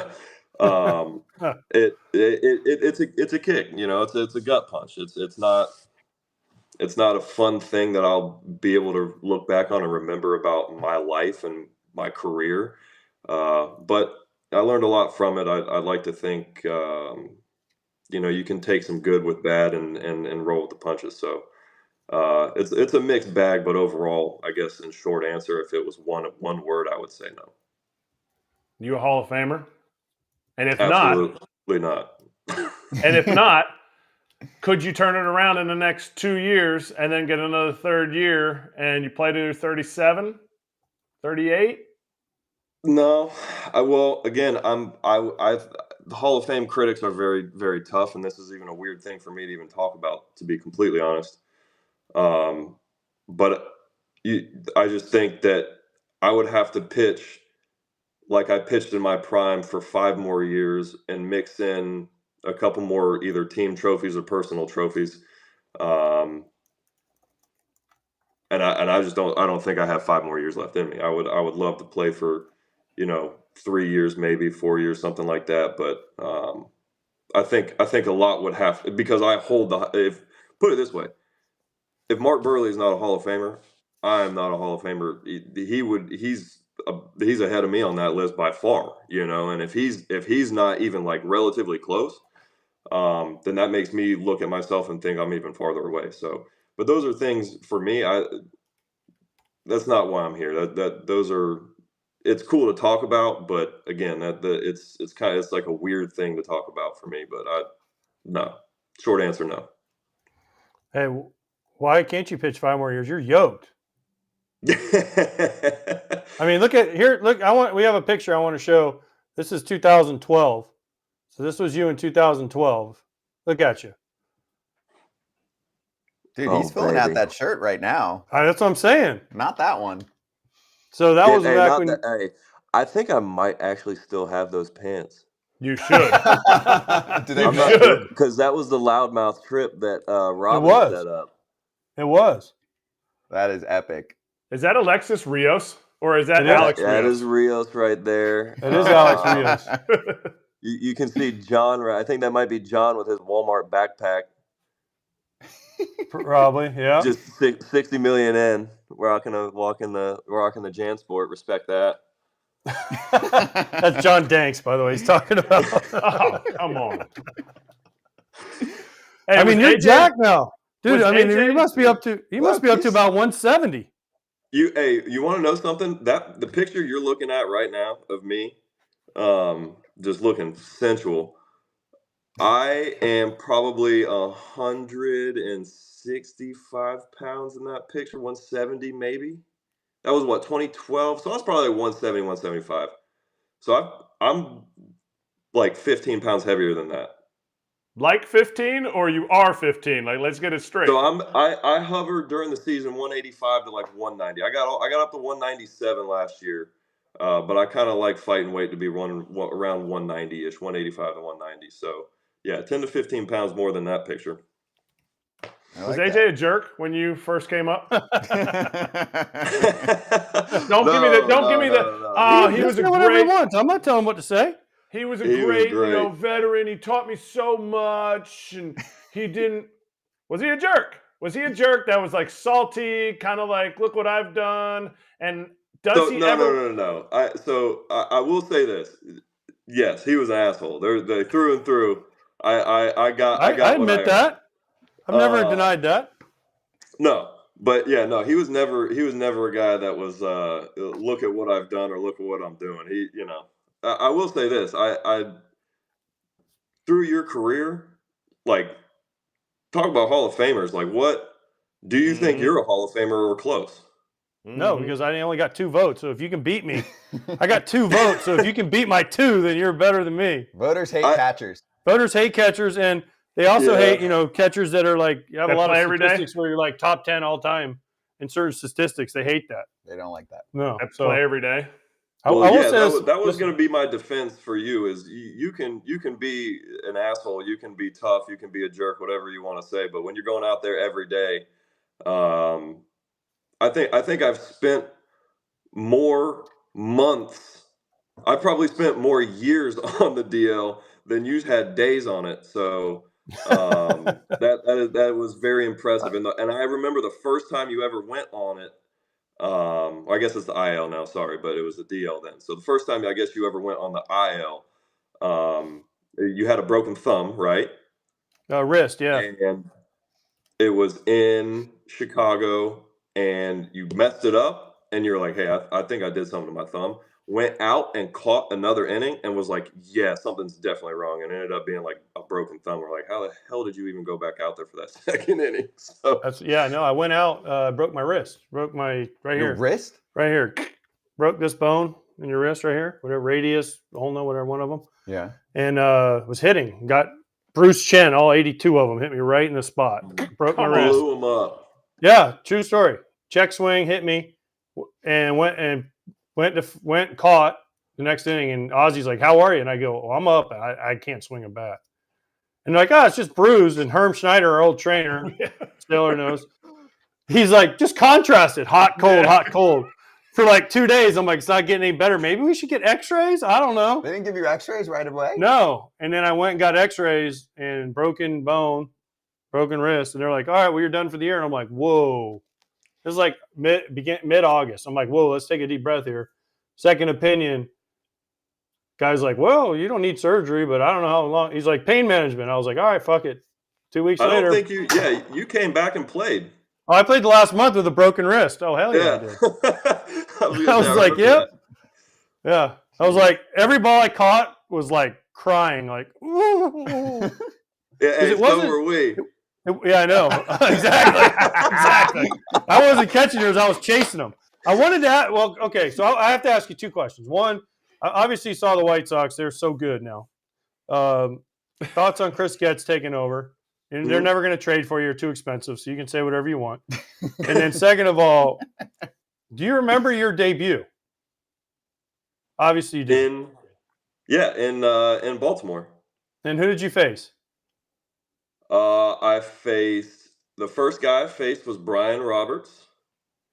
And I had a 4-pitch walk. And then I faced Nick Markakis. Got him 0-2, and then gave up a base hit. Man on first and second. Ozzy came and got me. Tony Pena came in relief. Tony Pena. Not that Tony Pena either. No, his son. Yeah. Yes. So what all I remember about that is he was drafted that year. Sale was drafted that year, okay? And it like June. And then in like August, they're like, hey, we're calling up our first round pick. And I'm like, who? And they're like, Sale. And I'm like, the kid from FGCU that we just drafted, they're like, yeah, he's ready. I was like, okay. So they're like, and he's going to be here today. Well, he got there like around game time. So like there was no like, hey, how you doing? Like, it's like the 5th inning. They're like, Sale's coming in. And I'm like, who? And they're like, no, Chris Sale. And I'm like, what's he got? And they're like, oh, let's find out together.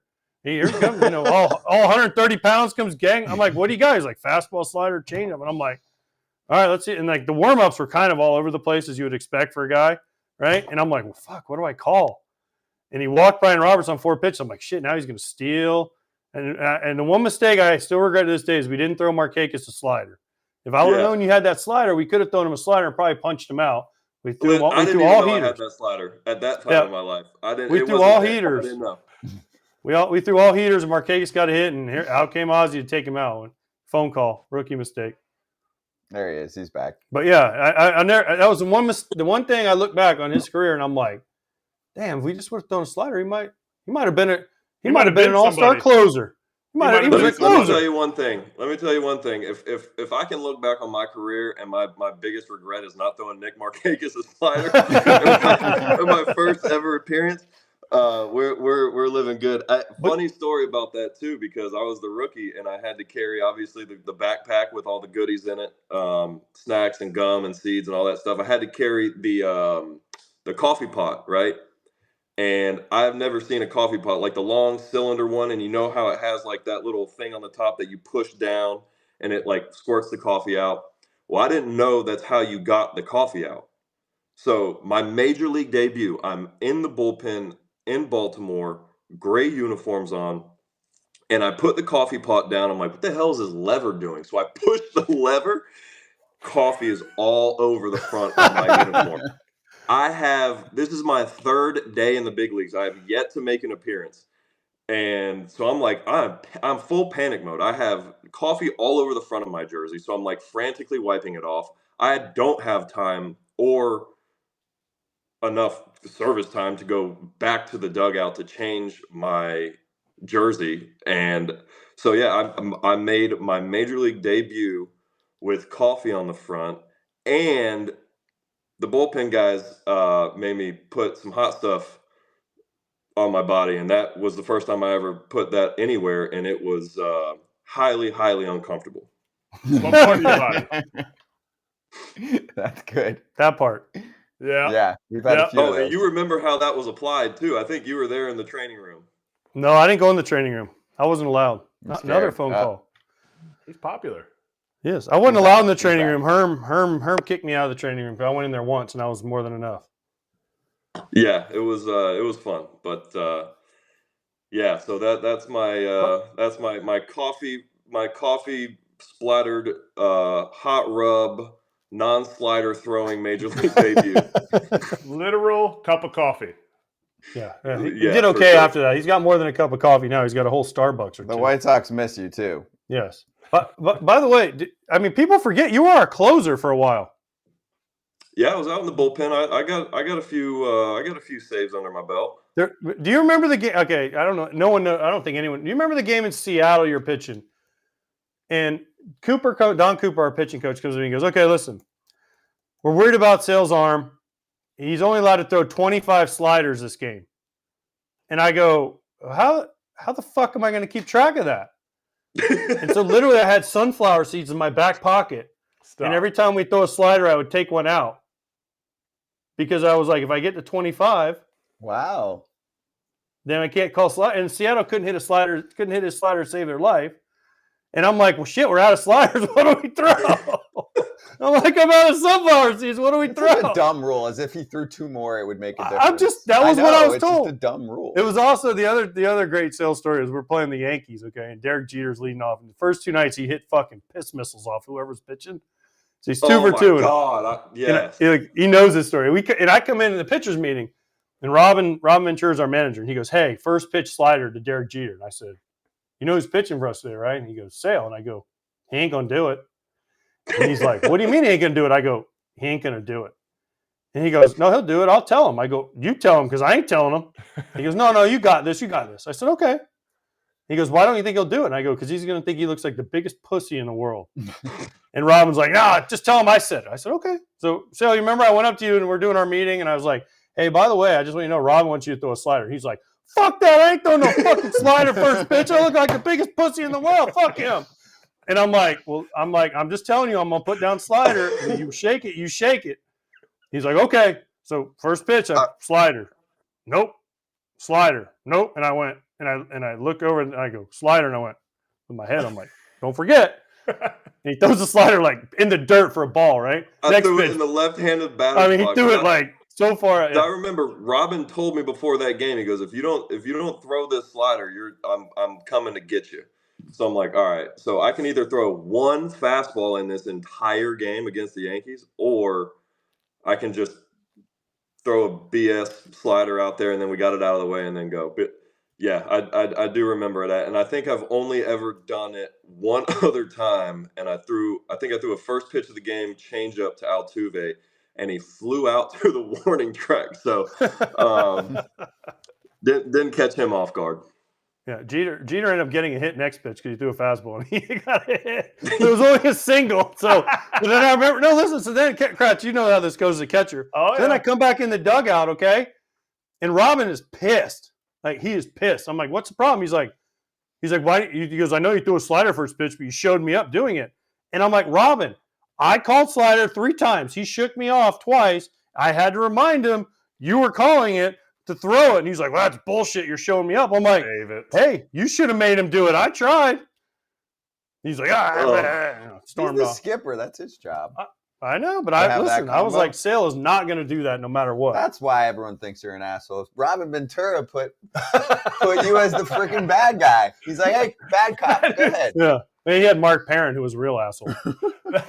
Oh, Bernie was the best, though. He was the best. Except if he sat on you on a plane and broke the seat every flight. Yeah. He was so fat he'd lean back and the seat would break every time, right in my lap. That's a big boy. Oh, That's and I'm your like, fault for Yeah, saying he Robin. was. I was in the last row. Find a different row. Oh, Why are there coaches in the back of the plane? Because he thought he was a player and he'd come back there and sit and drink Coors Light. He'd come back and hang out a little bit. That was actually funny too. My first plane flight, I walk on the plane. I'm like, okay, everybody on normal planes hates sitting in the way back, right? So I'm a young guy. I get on the plane, I beeline it. I sit in the very last row. the very last seat. Burley comes up to me. He's like, "Hey man, this is my seat, man. You got to get up." So I forget who it was. It might have been AJ. Somebody was like, "Hey, go sit in seat number like whatever it was." So I'm like, "All right, thank God, dodged a bullet. They're helping me out." Uh-oh. The front of the and it was Paulie's seat. So Paulie comes up. He's like, "Hey man, this is my seat. You gotta go." And I think I forget who it was. Someone was like, "Hey man, just get on the plane last and sit in whatever seat's open." And yeah, so that was I had a couple of very eventful firsts. But you know what? He handled everything well. Never got mad. Never he understood. Like the guys who get mad are the ones that just make it worse. Like if you just laugh about it, "Oh man, I'm sorry, I screwed up." Okay, cool, we can deal with that. But yeah. Man. I mean, when you get dressed up like SpongeBob, just sing the theme song. That changes you. That's right. It changes your life forever. It humbles you. No doubt. No doubt. Well, Chris, it was awesome catching up with you. Make sure you answer AJ's text so you can tell him F you so he doesn't talk shit about you anymore, please. Crush it this offseason. I can Love do to have you back, everything right. obviously. You know that's still going to happen. We'll get you in spring training or something, all right? Enjoy the last month or so. We'll see you soon. Thanks, Sailor. Hi to the family. Will do. See you guys. Cheers, man. See ya. I love Chris L with us on FT Live. Good stuff. No, dude, I'm telling you, I've told people this forever. He's one of my favorites I ever played with. He came up and we're like, who in the fuck is this guy? He was in college a month ago, right? But he did everything right. Like you know what he did? He hitched his wagon to Burley for his first year and a half. And he always talks about him. And Burley, it was like his puppy dog, right? And Burley taught him so much stuff. And then what Burley really taught him was how to be a big leaguer and how to handle himself and how to go about it, right? Which he did with John Danks and he did with some other guys too. Like he'd grab them and be like, "Hey man, like this is how you do it." And they would follow him around and he taught them the right way. And then Sale was awesome. I mean, he was literally like one of my favorites. I think he's going to bring an edge to the Atlanta Braves. I do. And also, I'm a big pitch clock fan. I mean, he was talking about it many years ago, Sale was, because he's a Burley guy. He's like, yeah, everyone should pitch quicker. He's like, I don't want to be at the ballpark forever. This is stupid. Pitch quicker. Let's go. All right, let's get right to our next guest. We're running late with Sale. We appreciate the time hanging in the green room. Now bringing him on. Second time on FT Live, my friend Jim Bowden joining us right now. Ooh, that's a nice little intro CBS, right there. They have baseball? CBS sports analyst, Jim Bowden. Also, we'll get into some of those articles that he just put out in The Athletic for some midterm off-season grades. But JB, how you doing? And being that we just had Chris Sale on, what do you think of what Alex Anthopoulos has been up to this offseason? Yeah, I like what he's done, right? He's been really creative, innovative. Like he's taken on a lot of bad contracts to add prospects. He's taken on bad contracts to help fix the bullpen, to add some left-handed relievers like Aaron Bummer and Dirk Kerr from the San Diego Padres. So, yeah, I like what he's done. And, of course, the Sale deal, I love taking the gamble there. I don't think he's ever going to be an ace again, but I think when you have a rotation like they do with Strider and Fried and Charlie Morton and Elder, and now you add Sale, it gives them, I think, the best possible chance of not only winning the division but the World Series as well. Are they better? I mean, they lost to the Braves, so it's like, did they need to get better? Or are these just kind of moves that, well, hey, I did everything that I could? No, I think you always have to keep trying to improve the roster. I thought the Braves had the best roster of any team last year in the big leagues, although obviously they didn't make it to the World Series. I thought they had the best team. They had some injuries at the end of the year, including Fried, that certainly affected them. But I think this is a better team. I think they did a good gamble on Jared Kelenic for left field. They're going to give him a chance to play every day. I think that's going to help. Another year of development on guys like Michael Harris, Ozzie Albies is going to help as well. And this is a core that's together. And now you've got, in my opinion, a better five-man rotation than you did a year ago and a deeper bullpen than you had a year ago. So I like how Atlanta sets up right now. So, JB, I always listen to your show on Sirius as well, especially the front office every Sunday. There's a new song that is going around Queens. Do you know what I'm talking about for the New York Metropolitans? Yeah, meet the mediocre Mets, right? I mean, that's what I call them. Really disappointed, Scotty, in what these guys have done this offseason. And look, I love the fact they made the run at Yamamoto. They were the highest bidder for him. Unfortunately, Yamamoto grew up a Dodger fan, so when the Dodgers had a chance to match the offer, they did. But besides that, I look at their rotation after Senga, who I think is a number one starter at this point.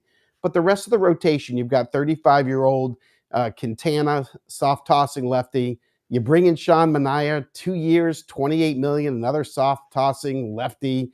You're sitting there with Severino, who's had shoulder problems, and watching him last year, really inconsistent, not the guy he was at one point. You make the trade for Adrian Hauser, who had, a 4.4 ERA last year and 117 innings of work. So, I look at this rotation and I say to myself, this is a fourth-place team. And watch out for Washington because they might actually go past them.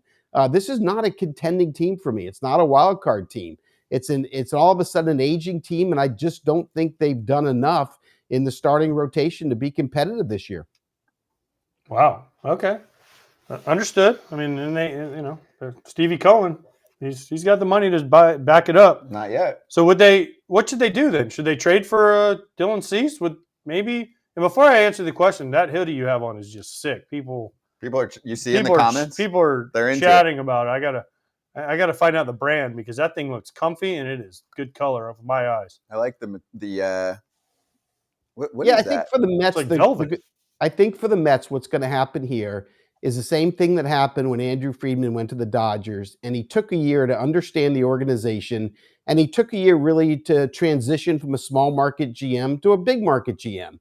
And I think for David Stearns, for the most part, he's acting like he did running the Milwaukee Brewers. A lot of his moves are middle market, small market type moves. And I think he needs to get in there in the organization, learn what he has from rookie ball all the way to AAA to the big leagues.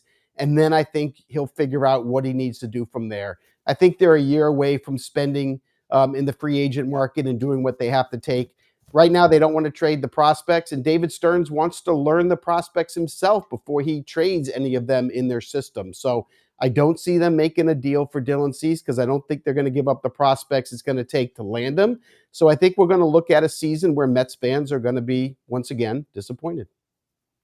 So, JB, I know there's still a ton of free agents left to be signed, but I think we have a pretty board to show your midterm report card for some teams. So, obviously, the Dodgers are crushing it this offseason, and they keep piling it on.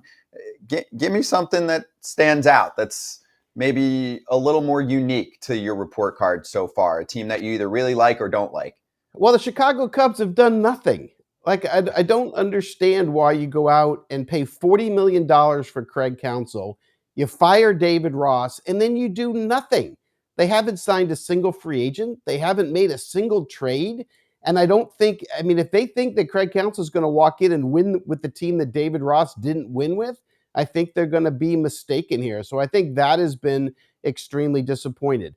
I think it's a shame that more free agent players haven't taken the Giants' money. They've been in on every free agent that's out there. And outside of Young-Hoo Lee, the center fielder, they have not been able to land the free agents they want. They make the trade for Robbie Ray, which certainly will probably help more in 2025 and 26 than it will in 2024. So that's been really disappointing. And I think when I look at the AL Central, I get disappointed that both the Twins and the Guardians have been so quiet this offseason, really not doing much to improve their teams. The Guardians desperately need another bat or two and haven't been able to add to that. And Minnesota basically standing pat with the team that they have as well, although they have lost Sonny Gray in free agency. So I think those are the things that stand out the most. But look, there's a lot of offseason left, as you mentioned. All of Scott Boras' clients, or most of them, haven't signed yet. He's got the 5 big guys left in Jordan Montgomery and Blake Snell and Matt Chapman and Cody Bellinger and JD Martinez. So look, January is going to be fun to watch, and there's a lot of time left between now and spring training for these teams to make moves and get better. I needed you as my teacher. How can you give the Cubs only a C? They are in the one of the largest markets, and they have done, I get it, they may still do something, but a C? To me, yeah. Oakland may have done more. They signed Trevor Gott. You know what C stands for, though, AJ? You know what it stands for? Counsell.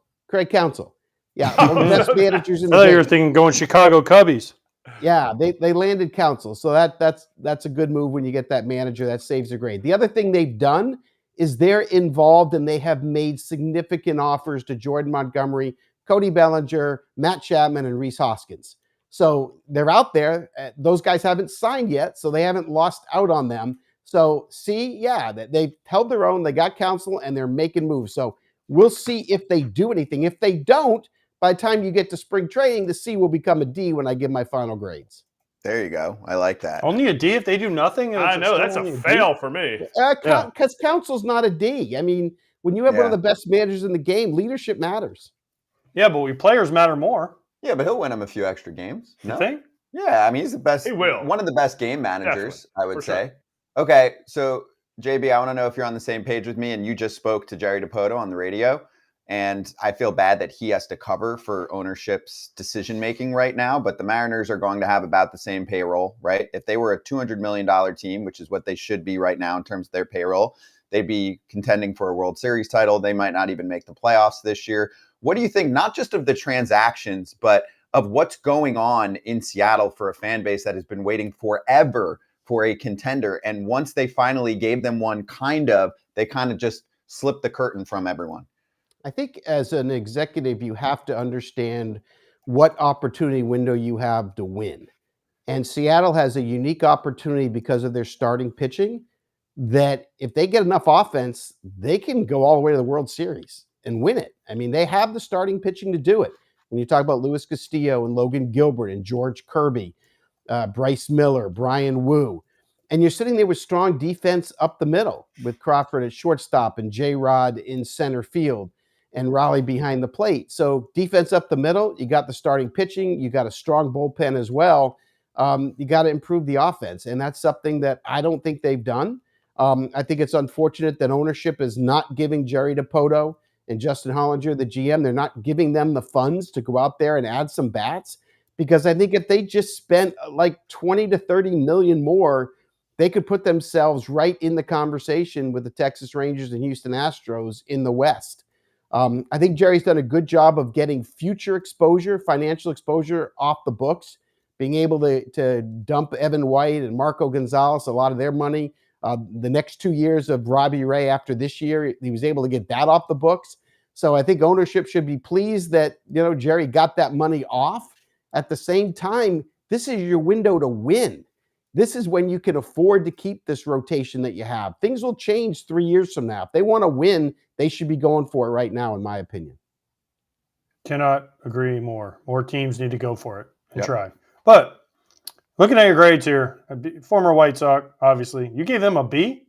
Why do the White Sox get a B? Is it B because Kansas City Royals over there? I'll be honest with you. I think Chris Getz is doing a very good job of taking chances on quantity of players. I mean, if Mike Soroka can come back, look, I talked to Alex Anthopoulos on Sunday, and I asked him about Soroka, because when he was coming up, Soroka was actually a better prospect than Max Fried, but he was at least in that conversation. And that evaluation was from Alex Anthopoulos and his group. And then he had the shoulder injury, and he hasn't been the same since. But Atlanta, because of where they are in the standings, they couldn't afford to go out there and give him, make him be their fifth starter and give him 25, 30 starts. So if they kept him, he would have had to be in the bullpen. He was out of options. But if you're the White Sox, you're not winning, right? You're not contending this year. You're just building. If you give Soroka 25, 30 starts and he can give you 160, 170 innings this year, perhaps by the time you get to 25 and 26, maybe he comes back and is the pitcher he once was. So I think it's that kind of moves that I like. Look, Aaron Bummer, good reliever, great sinker when he's healthy, was coming off a bad year, but to be able to turn him into 3 or 4 players, including Nicky Lopez, who is a good defender up the middle, will help your pitching staff get better. I think that I like the aggressiveness. Now, we'll see what he can do with Dylan Cease, right? I mean, I think that's going to be telling about the White Sox offseason is what he can get for Cease in return. Do you think the one available free agent that has besides Blake Snell, that has a Cy Young is going to sign with a big league team this year? You're referring to? Trevor Bauer? No. Trevor Bauer's major league career is over. Done. Really? For sure. Yeah, it's over. And it's look, I'm not going to get into what witnesses have said or what allegations have said. I'm going to base my answer strictly on Trevor Bauer's admissions. Based on his admissions, there's not a team in Major League Baseball that will give him another opportunity. It's over. What do you Wow. mean by Why? his admission? Okay, why though? Why? Yeah, what do you mean by his admission? Like what he admitted what he did, or his admission to what teams are telling him? Well, I'm not he sure what you spoke mean. recently and said he's made mistakes, and just in terms, forget the court cases, just in terms of how he was as a teammate too. Is that what you're talking about? No, I'm talking about the admissions of what he did to multiple females Okay. physically. Based on that alone, he's done. Wow. Okay. You don't get a second chance from that. And- There's people that have hit their wives, girlfriends, and they got second chances. Yeah, I'm giving you my opinion. That's all I'm doing. No, Maybe somebody will. I can tell you when I sat in the GM seat and I sat there for 16 years, I gave more second opportunities than I think anybody did in baseball, and I would not give Trevor Bauer another opportunity if I was still sitting in that seat. Okay, no, that's fair. It's just Yeah. it's. I just want Kratz asked, and I just wanted to know because you don't. It's just kind of not talked about, right? Nobody will say it, right? And to hear someone actually say it is eye opening because of the reasons he said. well, Bob Nightingale said nobody is Yeah. talking to him. No, I know, but like to hear a former GM and then say, "This is why," and okay, but then when he said because of what he said he did to women, but there's people that have hit women that are still playing. So I don't know. I think you're right, Jim. I think he has the arm talent, but yeah, I think you're right. I don't think a team's going to give him a chance. Well, fair or unfair, you're probably more than likely accurate on that statement. Yeah, that's just my opinion. Okay. I also think tough transition, but got to go there too. I don't think Wander Franco's playing this year, and I don't think he's playing ever again in Major League Baseball either at this point. With that being said, let's keep it on the field here. Do you think the Rays take a step back this year, JB? The other trade that the Mariners made was obviously to get Luke Raley, who could be a nice bat addition for them, but it's also because Tampa Bay's looking around like who's going to be our shortstop this year. They trade away Tyler Glass now. The AL East is tough. I could see them missing the playoffs this year. What about you? Yeah, I would agree with you. I think they take a step back. Taylor Walls will be the shortstop. I don't think there's any question about that. I like Walls defensively for sure. They're going to miss Glass now. They're going to miss having a one. And I know we can argue that, well, they won when he was injured, et cetera, et cetera. Still, he's a number one starter. I think the other thing we have to recognize is how good the Baltimore Orioles are. And they're just going to get better even if they don't make another move, even if they don't trade for Dylan Cease, they're the team to beat in that division. The New York Yankees are going to get a starter. I can't tell you if it's Blake Snell. I can't tell you if it's Montgomery or Cease, but they're going to get another starter and they're going to get another reliever too. And they're getting better. Toronto Blue Jays, I have to think they're going to rebound from where they were a year ago. So to me, Tampa Bay, look, I'm not telling you that I think they're a 500 team because I think they'll win more than they lose. But I kind of agree with you based on what I'm looking at. I won't be surprised if they're not a playoff team in 2024. And then we'll stay in Florida because this team's near and dear to my heart, JB. We know the Miami Marlins, which is in your neck of the woods, made the playoffs, surprisingly, this past season. So for me, this is a team, JB, that has struggled mightily to get a core fan base to consistently care and show up at the ballpark. I think it has to hit a point where there has to be ownership or front office decisions that say, when we allow our fans to go through suffering and rebuilding and all of that, there has to be a point where we spend a little bit of money, especially on offense. And now I know it's going to be tough missing Sandy Alcantara too. But what's your take on what's going on there? Because I feel like they're sneaking under the radar right now. They've done nothing. They might do a little something, but Solaire's probably gone. I'm pissed. Yeah, look, I don't blame you. I mean, look, I think Peter Bendix was a good hire. Had a lot of success working under Erik Neander in Tampa. I think he'll do a very good job in building up the player development and scouting departments and improving those areas, which will improve the stream of prospects getting to the big league. So I thought that was a good hire.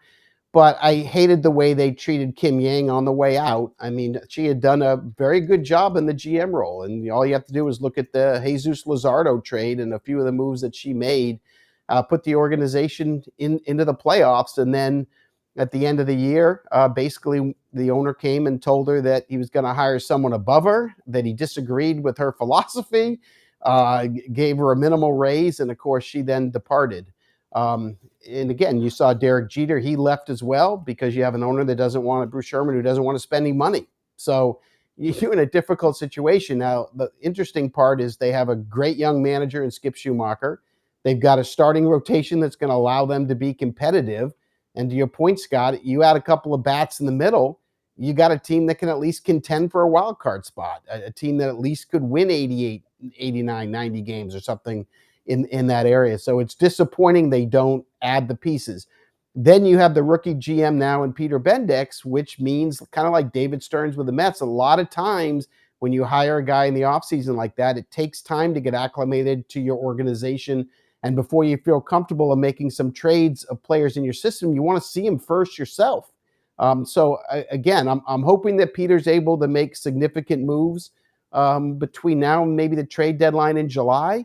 I think they have a chance to finish in third ahead of the Mets if they can make some moves. But they're going to miss Soler if he's gone because those 40-plus home runs are going to be missed.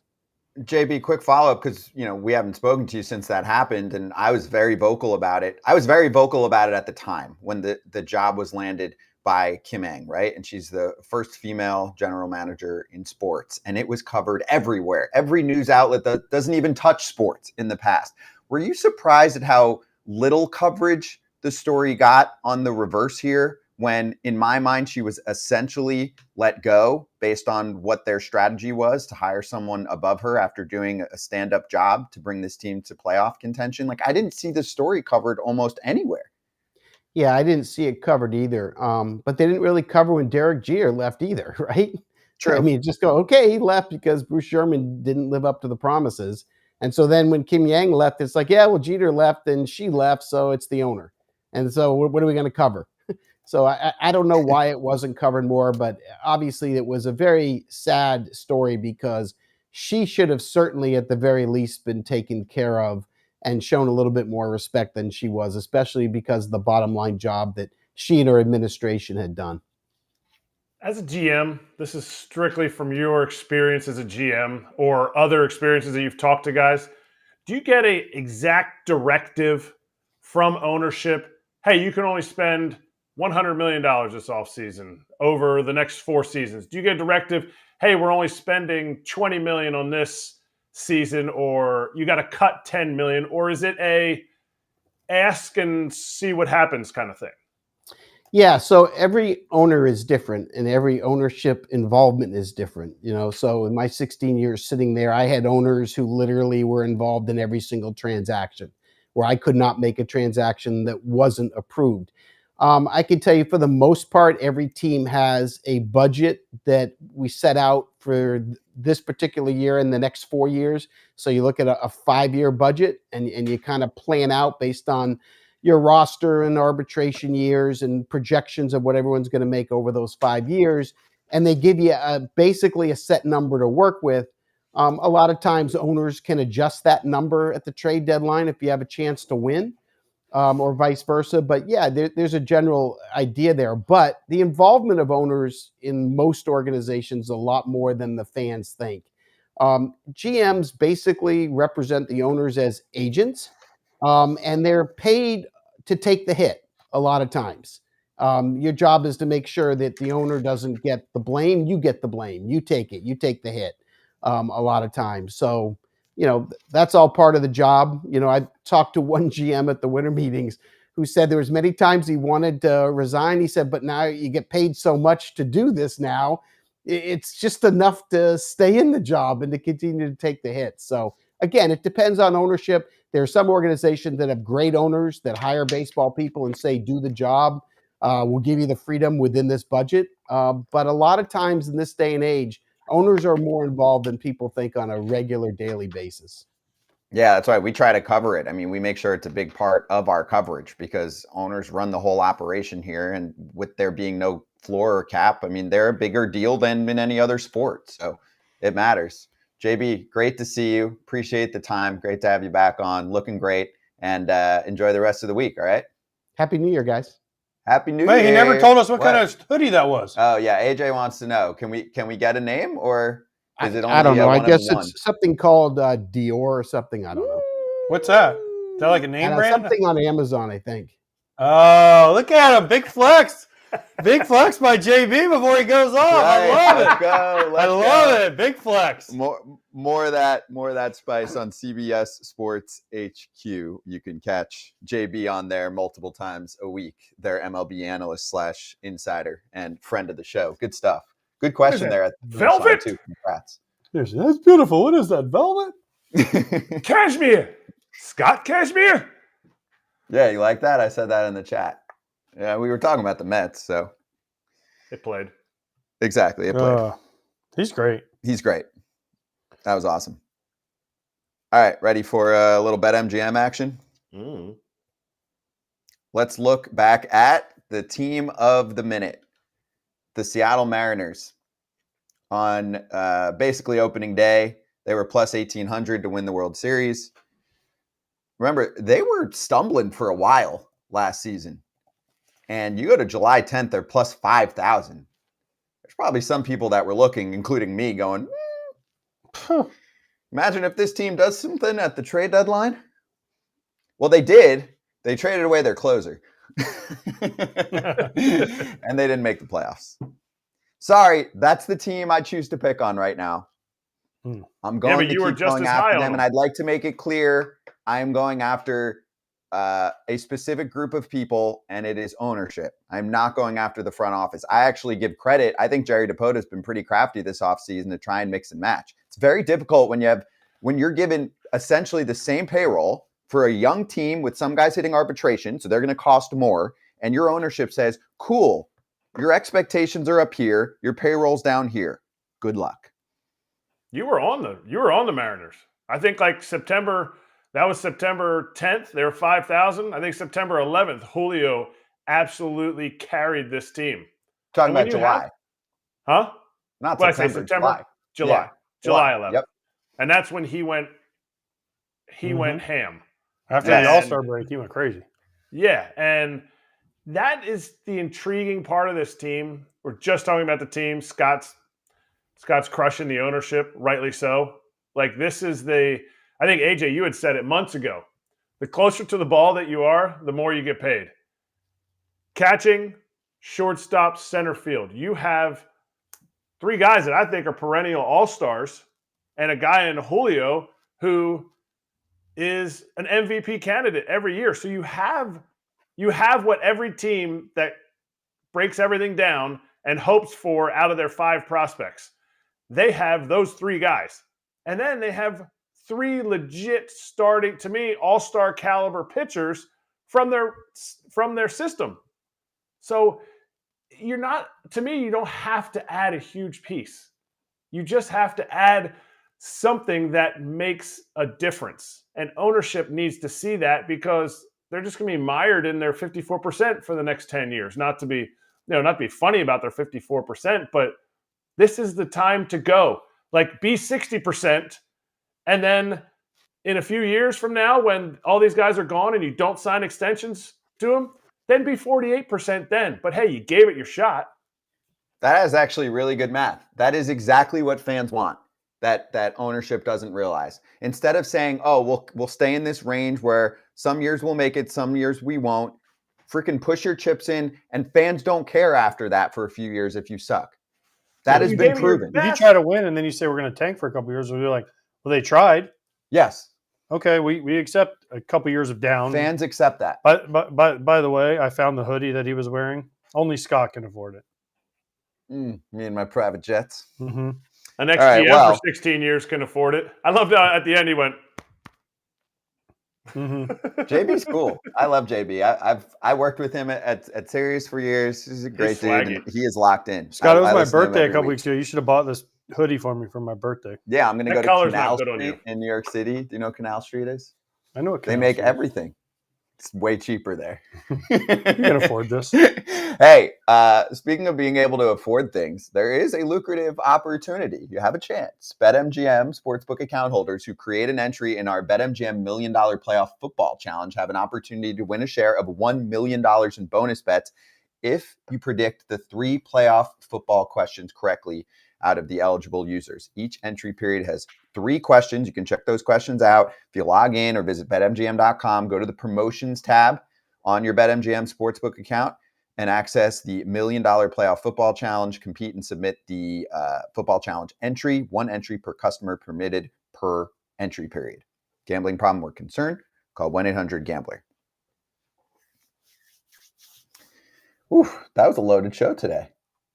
That was a lot. That was There's a lot. so much more I wanted to ask Sale. I think he's one Same. of those guys that's like Needs to come on more. I just think he's so honest, and yet he's a competitor. Sometimes honest people in the media are kind of like seen as floofy and just like, oh, just give the answers. Like I think he could be like a Paul Sewald type where he comes on when stuff's hitting the fan. He comes on when he wins pitcher of the week. He comes on when his team's down 0-2 and looking like they're down and out. Like, I just feel like he's the same guy.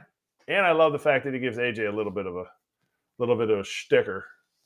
A little bit of a hard time. Yeah. You know, go back a long time with some of these guys. That was a great intro. That was one of the better intros that we had. Oh, man, right before we get to slap, because we technically do have like 2 minutes left, we didn't get to the major moves made by the Colorado Rockies. You want to spend 30 minutes on the Rockies? Or 30 seconds? Who did they sign? They signed My Dakota little brother. Hudson and Jacob Stallings. Oh. Cool. Rockies playoffs? What year? 2000 never. They're going to have to make it eventually. Hey, they develop, I think, quite well. I think their drafting and developing is pretty good, but that's it. You got to do the other things. You got to sign somebody. You got to develop some pitchers. That's a tough spot to develop pitchers. Why? I don't know. No, it's not. It's just different. It's not a tough spot. It's just different. What plays? What doesn't play? I don't know about you, AJ, but when I go in there, different guys, stuff played differently. I had 2 pitchers one year, Roy Halladay, Cliff Lee. Doc's cutter would sink and Cliff's sinker would cut. Like, it's like stuff plays differently for everybody. So to me, develop it. Have your AAA team in Colorado Springs so that it's similar and develop it. Don't give me the excuse. It's tough. It's always get athletic outfielders. It's not the homers that people are worried about. It's the ball just never coming down and always being in the gap in a day game in Colorado. Like, stop with the excuses of, oh, we can't find pitching. I agree. Suter They've B been did there. great. They came in the league in what year? 94? 93? 7 or 3. Were they with the Marlins, right? 93? So then, Yeah, 93 sounds right. Because then the Rays and Diamondbacks came in 97. 97. So they were 93. So it's been 30 years now. Gosh, my math is like Scott's. 30 years now. My math's good. Your math's like my pitching arsenal. Like your necklace game. Awful. So 30 years now. They can't come up with something with all the technology we have now to figure out what kind of pitchers should work there. Like to me, it would be guys that have like cutters going in on lefties with cutters going in on righties to jam them, right? And like you said, Kratz, it's not the balls that hit over your head. It's the ones that bloop in front of you for singles and all that. Because, again, you have to make your decision. Do you play your outfield back and give up the singles? Or do you play your outfield in, take away the singles, knowing if it goes over your head, it's a home run? I always preferred to play the outfield in to where you didn't give up the bloopers, because the bloopers are what killed you. Because the bloops would fall in, and then the next guy would hit one over your head, and it was a two-run. Can't do that anymore. Why? Because if you're a player and you want to make money, you get judged if you're playing too closely. That's how the defensive metrics work in the outfield right now. I'm just laying out what's going on in the game. there have been players that play, quote, too shallow, and Adam they get Jones. dinged by metrics. And people, it's impossible to watch every game in Major League Baseball, even if you're a front office member, whatever, right? They look at metrics, and you get punished if you play too shallow. That's just how the metrics work. I know, but listen, the Rockies, they got to figure something out. They've also had they kind of keep everybody the same for a long time. When are they going to shake it up? Like Bud Black's a nice guy. He's been there for how many years now, and they haven't won nothing. They don't have a good team, though. But still, yeah, I get it. Shake it up. Try something different. Try, I don't know, do what the Rays did when they brought in Joe Madden and just did all kinds of crazy shit. And people were like, what is this guy doing? And then it worked. And now everyone's like, man, we got to shift and we got to try hitting the pitcher sixth. And like the pitcher's going to have an opener. We're going to have this guy and the starter close and the opener start and the close and like all this crazy shit. I mean, why not? You got nothing to lose. You're not beating the Dodgers anytime soon. You're beating the Diamondbacks anytime soon with what they're building. Doesn't look like. You're not beating the Padres probably. So where do you go from there? The Giants are always probably going to be decent. They need to be more Rays-like, and it actually ties into one more thing that breaks before we get to Slap. The St. Louis Cardinals, this according to Katie Wu, friend of the show and writer for The Athletic. Cardinals are set to announce the hiring of Chaim Bloom to the front office in an advisory role. Cardinals had been linked to the former Red Sox executive dating back to the beginning of the offseason. I think that would have been a good fit for the Rockies. Bring them in, and I know every owner or half the owners want to be like the Rays. I think the Rockies, in terms of the craftiness, are the team that should have looked at that. And that is where I think Chaim Bloom could have thrived with Bill Schmidt. But good for the Cardinals. Do the Rockies? They had a guy who we're quickly, I think, looking at and saying, it wasn't his fault. Definitely wasn't his fault. Ownership. That's exactly what they told him to do. Yeah. Slash payroll and got them a decent young core. I like the young core for Boston. Yeah. They just aren't adding on toppings. And now Craig Breslow is doing the exact same thing. Like it's like Craig Breslow North, or it's Chaim Bloom North. Like it's just another local guy that that's grinder. But are the Rockies the one team we talk the least about? Like if there's an AI that could say which team is least discussed on foul territory, has to be the Rockies, because they don't care. To me, they might be the most prominent team of it's okay, because their ownership came out and was like, it's okay if we're a 500 team. They were 54% before 54% was 54%. They're more like 45%. Yeah. they end up being more like 45. But it's like, to me, I think it would be a great place to play. I've never heard anybody say, man, I hated playing in Colorado, besides pitchers who got mollywopped. But it's great. It's a great, you know what else they do well? I love that town. Fan experience. You go there, if you're not worried about what the final result of the game is, you want to have a good time and a good night, go to a Rockies game. Seriously. Oh, they're great. They do a great If job. it's sunny, the sky is beautiful too. The sunsets, nice. the beautiful. The ballpark's beautiful. They got the Christmas trees out in center field. They got the little waterfall.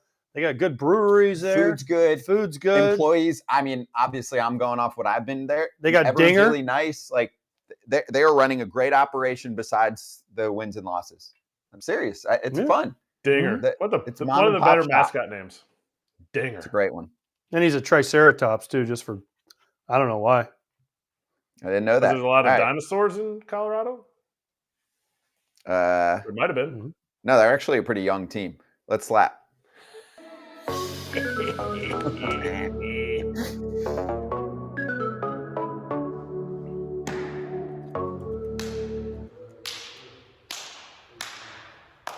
By the way, Hannah Kaiser's mad she's not in that video. I mean, you got to log more than 2 starts to be in that video. Whoa. Only the grinders in that video.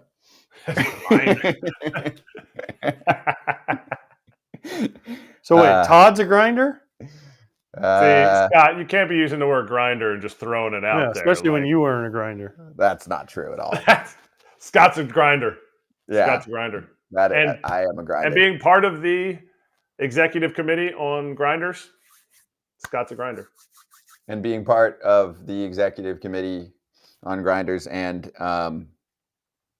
the leader in Kratz hats, what do you got? The Fighting Phils of Reading. I'm telling you, you need to go and check it out. The emu or the ostrich guy riding around throwing hot dogs out is just, it's tremendous. It's one of the best minor league promotions. It's a good hat. I give that one a It's an A 8. plus, A minus. I mean, if, I like if JB was doing it, I'm not going to say his last name because I always say it Jim wrong. Bowden. I know I always say it wrong, so I'm just Easy, calling him easy. Jim. Well, because it's Bowden down here, like Bobby Bowden spelled the same. Oh, So right. You're you thrown see off that, by it's Florida always State. Bowden. Yeah, I know. instead of Bowden. But he'd give that a C. C hat. Yeah, because he gave everyone a C apparently, except for the Dodgers. Dodgers got A plus, I think. Yeah. No, he didn't. He gave a lot of B's I know, out. I know, but certain teams got B's, and you're like, huh? Certain Cubs teams C? need some D's and F's. Yeah. I think he gave a little bit of benefit of the doubt to certain teams that will still do so. Like the Cubs have been silent. Sure, you can make fun of them right now. They're not doing nothing. They're going to make moves. What are they doing? I right think now? they're going to re-sign Cody Bellinger, Okay. and I think they're going to add at least one starter. Okay. I think they're very much in the running for someone Make your like prediction Jordan right Montgomery. now. Make your prediction who they sign. Bellinger and Montgomery. They Cubs? outbid the Red Sox for Montgomery. The Cubs Yeah, are going to get Cubs. Bellinger and Montgomery? Yes. Wow. Then how do you feel about their offseason? And maybe a reliever or two. There's plenty of the bullpen market's barely moved yet. So Montgomery and Bellinger. I think that's a solid offseason. I'd say, okay, good job. That's a great offseason. But I don't think They might even bring in your boy Rhys Hoskins on top of that too. He's been linked there. I'm just saying, for me, that'd be the above Cubs average talk- offseason then. The Cubs talk is a little. I would way rather smash, say, the Red Sox and the Mariners than I would the Cubs. I think the Cubs have been waiting, but I think they're going to sign guys that are significant. I do not think they will come up empty-handed, but that's me. You can hear more about them and everyone else on Fair Territory. I listened this morning to Ken's fantastic weekly show, which includes the Boars 4, Jordan Montgomery included in that conversation. Ken's Hall of Fame ballot is revealed. He's got Chase Utley and Jimmy Rollins in. He breaks down the Giants-Mariners trade. I'll give you a hint on the dork of the week. It's the dude that gets it more often than anyone else. Fisher. So check it out. It's available everywhere, YouTube, wherever you get your pods, the whole deal. All right, last licks. AJ, what do you got? Oh, there's some big birthdays today. One of them, Frenchie, Jeffy Francoeur.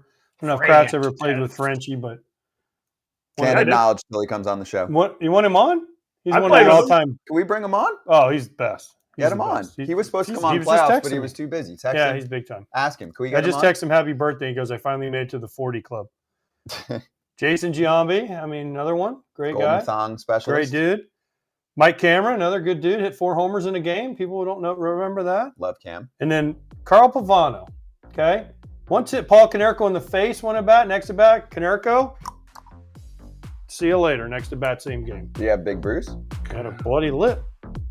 Hit him in the face. Next at bat, Paulie said, "Beep, fuck you, I'm going deep." Carl Pavano is an interesting career. Carl Pavano made a lot of money He did. Made a lot of for money. not posting a lot. That's a big boy. He is a big boy. Very, very He good is a guy. big boy. Once, yeah. Very, very good fella, too. Good Yep. fella. There you go. Fella.